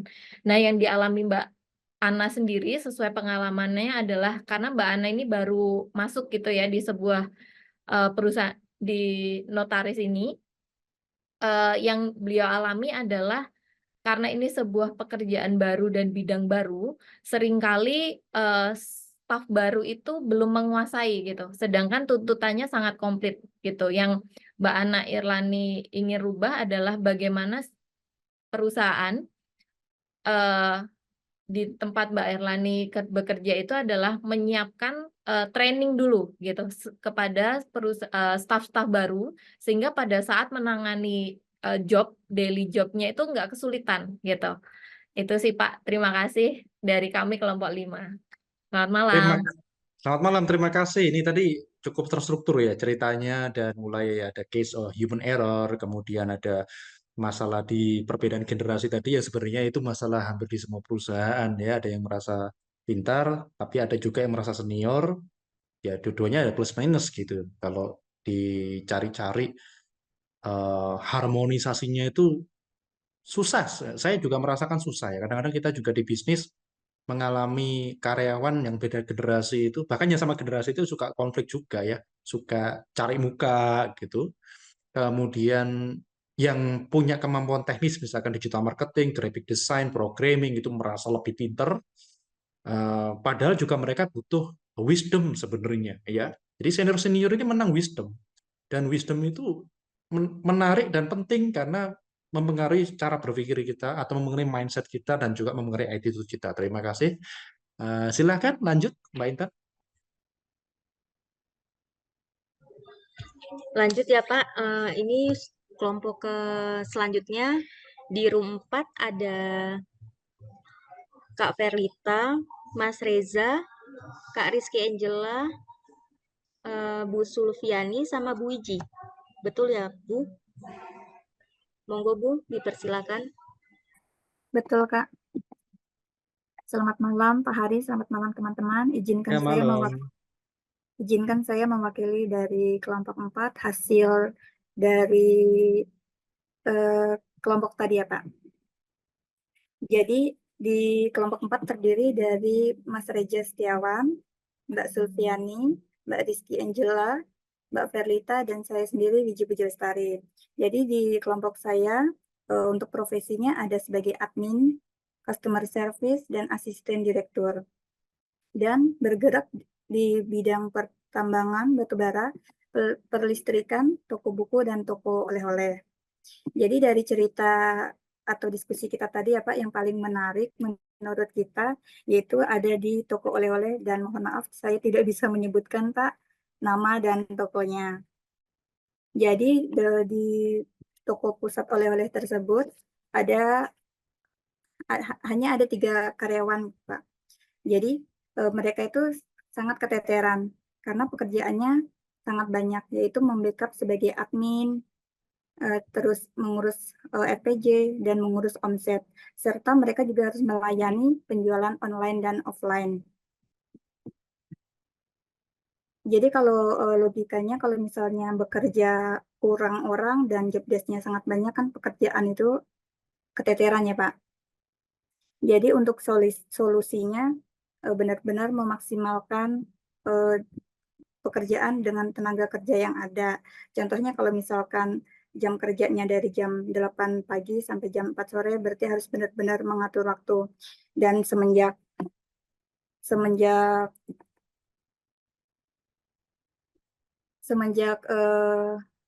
corona, kan mereka mengurus toko online dan offline. Jadi semenjak corona, toko online itu benar-benar jadi sepi karena ya kendala keteteran tadi. Jadi solusinya atau keinginannya yaitu ingin menambah orang, Pak, atau memaksimalkan offline tadi. Jadi fokus ke offline sehingga online tadi tidak keteteran.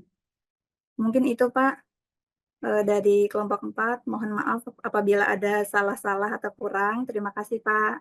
Terima Selamat kasih malam. sekali sudah berbagi ya, pandangannya juga menarik, melengkapi tadi ya kelompok pertama dengan kedua. Mbak Intan masih ada? Masih ada ya? Masih Masih ada ada banyak ya? 4 kelompok lagi, Pak. Ya, mungkin ini terakhir Mbak Intan ya, yang lain nanti kita akan lanjut di pertemuan mendatang ya, supaya tidak lewat dari jam 9. Boleh, Pak. Selanjutnya ada di room 2, ada Pak Anom, Mas Aristus Lande, Bu Erna, sama Mas Gangsar ini ya. Monggo Ibu, dipersilakan. Oke, selamat malam. Terima kasih, Kak. Selamat malam, teman-teman. Selamat malam, Pak Hari, Kak Intan. Saya tadi di kelompok 2. Teman-temannya di kelompok 2 ada Pak Anom, Kak Aris, ada Kak Gangsar, Kak Via, saya sendiri. Jadi tadi ada berlima ya. Ada Kak Via, Kak Aris, Kak Gangsar. Nah, tadi kita itu bercerita tentang untuk mengembangkan diri. Jadi lebih ke pengembangan diri dengan kaitannya kenapa berkuliah juga gitu ya. Nah, untuk dari Pak Anom sendiri bekerja di PT Mentari Group yang ada di Jakarta, bagian pengiriman. Dan dia ada sedikit kendala di bagian pengiriman. Untuk inovasi untuk pengirimannya lebih ke sistematis, ada program sendiri yang tidak akan keteteran untuk di pengirimannya. Dan ada lagi dia tuh ingin membuka usaha sendiri.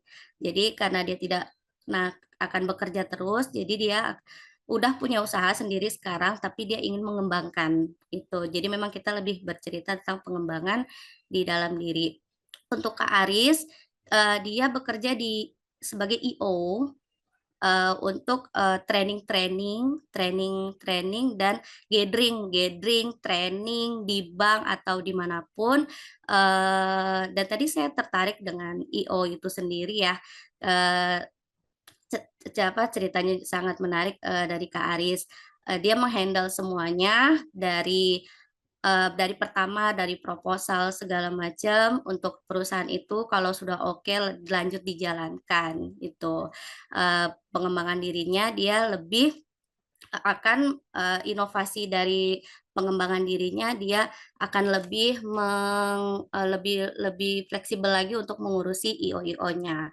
Untuk Kavia, tadi dia bercerita dia sekarang sebagai admin di daerah Bojonegoro, tapi tidak disebutkan di perusahaan apa. Tapi dia ingin mengembangkan usaha seblaknya gitu, karena di daerah terpencil katanya seblak buatannya tuh enak gitu. Jadi dia mau usaha itu supaya orang-orang sekitar rumahnya bisa beli, tidak harus ke kota. Itu. Dan untuk Kak Gangsar, dia saat ini adalah konten kreator.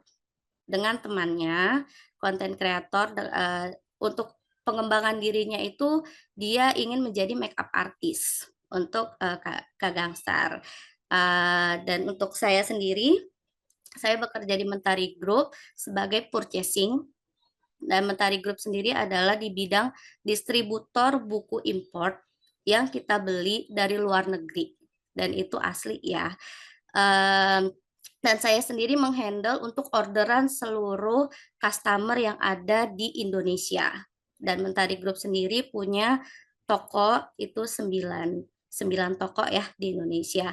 Tadi memang saya belum sempat selesai cerita karena waktunya sudah habis gitu. Kalau untuk saya sendiri, untuk segi pekerjaan alhamdulillah baik-baik saja, tidak terjadi apa-apa. Dan untuk pengembangan diri saya sendiri, Kenapa saya berkuliah di usia sekarang? Saya sendiri sudah berkeluarga dan punya anak satu yang saat ini mau masuk SMP. Kenapa saya eh, kuliah di usia sekarang? Karena saya mau menjadi panutan ke anak saya, supaya anak saya itu lebih rajin belajar, lebih bermotivasi, dan lebih bisa berpikir, mama aja masih kuliah, masih belajar, kok saya nggak mau belajar? Itu adalah motivasi pertama saya, kenapa saya ambil kuliah di usia sekarang. Itu tadi saya belum sempat bercerita itu karena waktunya sudah habis. Itu sih Pak. Terima kasih. Terima kasih Bu Erna mewakili rekan-rekan ya Mbak Intan. Kita cukupkan untuk sesi pemaparan sampai di sini karena kelas kita gemuk sekali kalau diteruskan sampai jam 10 nanti ya. Tapi izinkan saya untuk menutup kelas ini dengan beberapa insight ya. Baik, saya mau bercerita tapi ini sampai 10 menit lah saya minta waktu ya, 12 menitan nanti kita foto bareng di akhir. Sebentar, saya sambil buka, saya kasih spill sedikit mengenai strategi ya. Oke.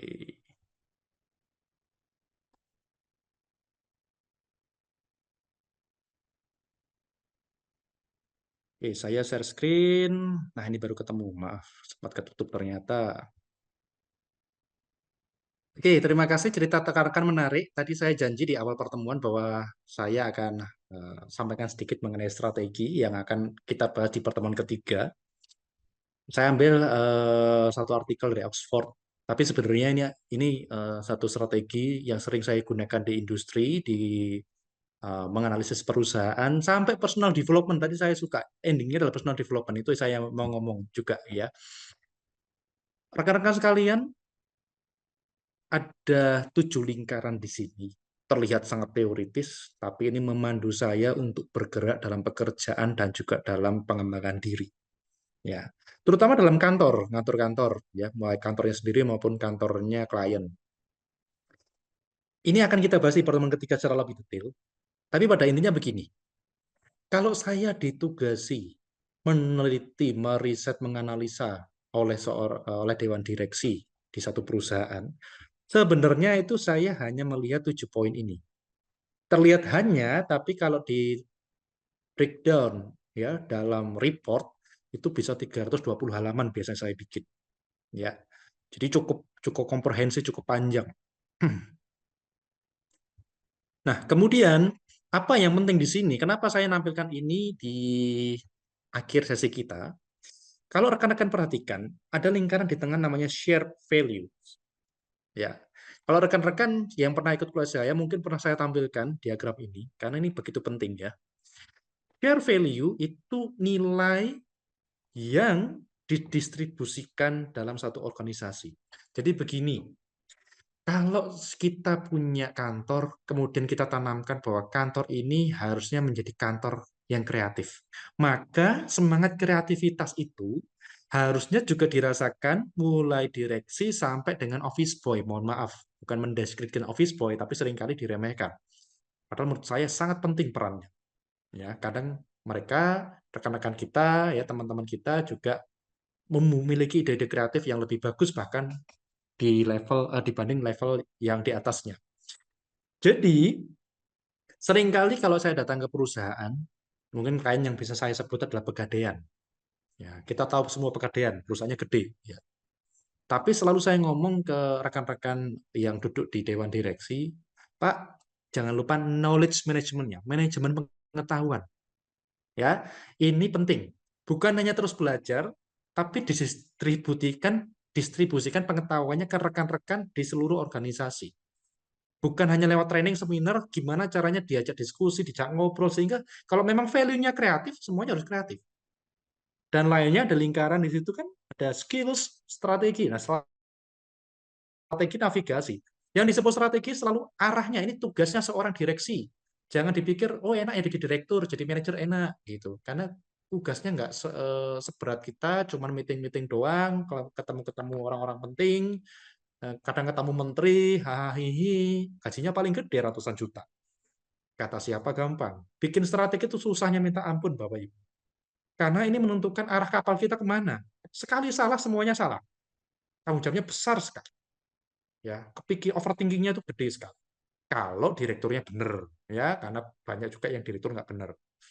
Ya, structure, organisasinya harus rapi. Sistem pola kerjanya juga harus alurnya enak. Ini sistem, ya.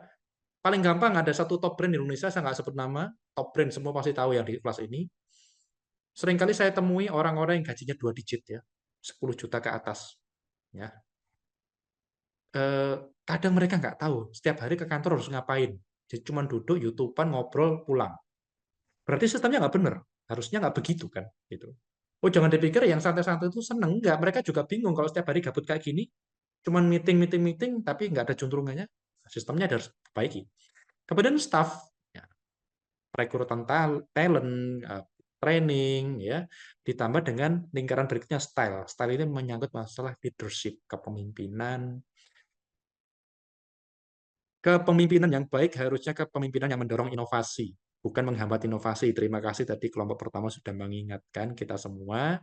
Kelompok berapa ya? 2 atau 3 ya? Pertama saya lupa ya. Pokoknya saya mendengar tadi memang inovasi sering terhambat. Iya.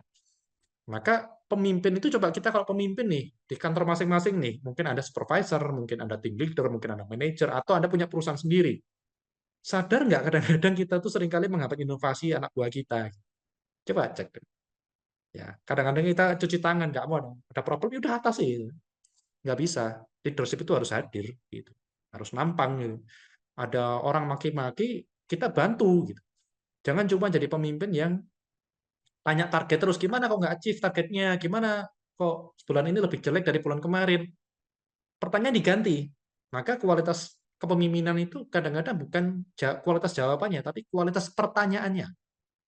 Jadi kita membiasakan diri untuk bertanya, oke, bulan ini kamu nggak mencapai target, seperti bulan-bulan sebelumnya, pertanyaan saya adalah, apa yang harus saya bantu sehingga kamu lebih produktif?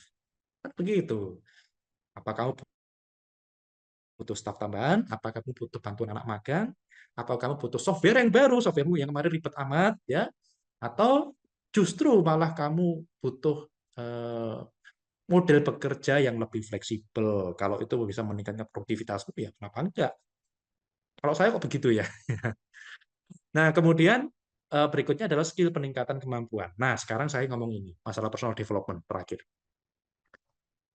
Bapak Ibu yang bekerja, saya itu ketika di Jakarta, di SGPD, seringkali mengumpulkan teman-teman eksekutif yang jauh lebih sudah sukses gitu ya. Ya, teman-teman yang sudah sukses, saya kenal beberapa orang yang gajinya itu di atas 70 juta gitu ya.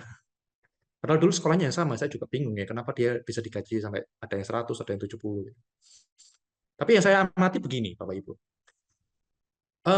Memang habit mereka berbeda. Ya. Jadi kalau kita lihat orang-orang yang memang sukses dalam karir, tergolong yang masih muda, itu mereka memang learning habit-nya tinggi. Jadi semangat belajarnya itu tinggi, mereka kerja sangat produktif, sangat cepat. Bahkan gini, kadang-kadang kita melihat ada teman kita yang ngelembur nih sampai jam segini masih di kantor. Ya, ngelembur nih sampai jam 8, wah totalitas tanpa batas, ya, kerja keras tanpa akhir untuk kantor ini, lebay, itu orang caper namanya, cari perhatian ya. Kok teman-temannya saya yang saya nilai sukses itu nggak pernah begitu loh story-nya. Bener nggak pernah begitu? Ya. Dan pertanyaannya adalah kalau Anda lembur, kemungkinannya adalah, ini kata orang Jerman, di Jerman itu ada filosofi yang menarik mengenai lembur. Ya. Mereka tidak suka pekerja lembur karena menandakan bahwa kamu pagi dan siang pasti nggak produktif, makanya kamu lembur.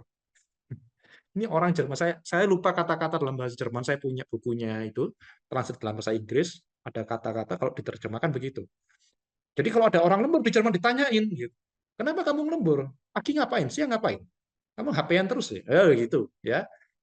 Nah, karena teman-teman saya yang sudah sukses dalam karir profesionalnya, ya, ada juga yang di Singapura, ya saya tanya, memang mereka kebiasaannya kerja cepat, ya, sosial media sehingga pokoknya fokus.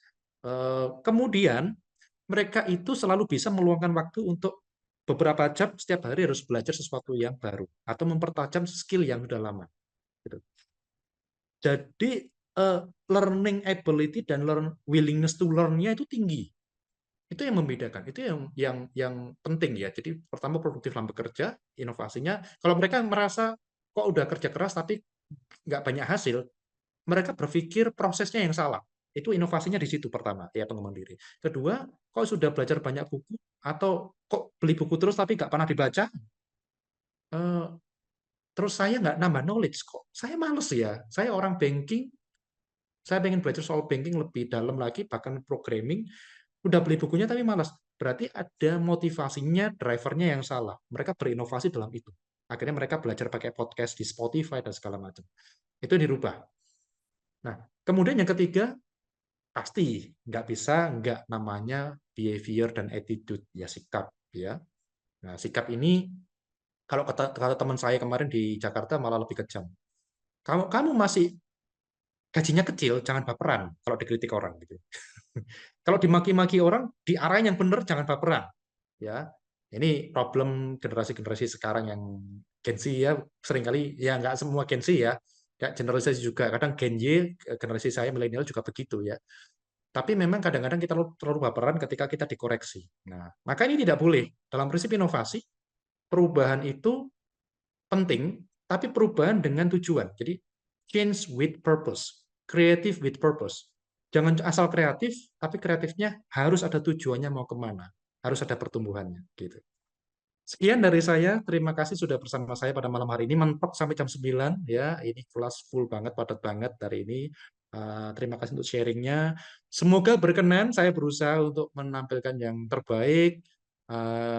Kekurangannya mohon maaf, dan nanti kritik dan sarannya yang membangun saya juga harapkan. Saya menerima beberapa pesan di Instagram. Terima kasih Bapak Ibu yang sudah kirim pesan, nanti saya balas ya. Ada beberapa sudah saya balas di harikurniawan.id. Jangan salah ya. Nanti DM-nya IG-nya orang ada chat ya. Terima kasih, nanti saya balas satu-satu. Saya kembalikan ke Mbak Intan. Mungkin Mbak Intan biasanya minta foto-foto dulu ya, dituruti aja lah ya. Terima kasih. Silakan Mbak Intan.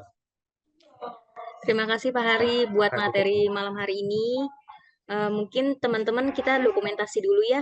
Nanti dokumentasinya saya share di grup beserta sama review perkuliahan malam hari ini.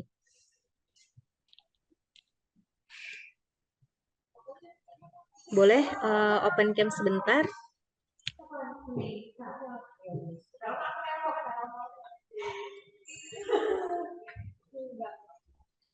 Ada lagi yang mau on cam?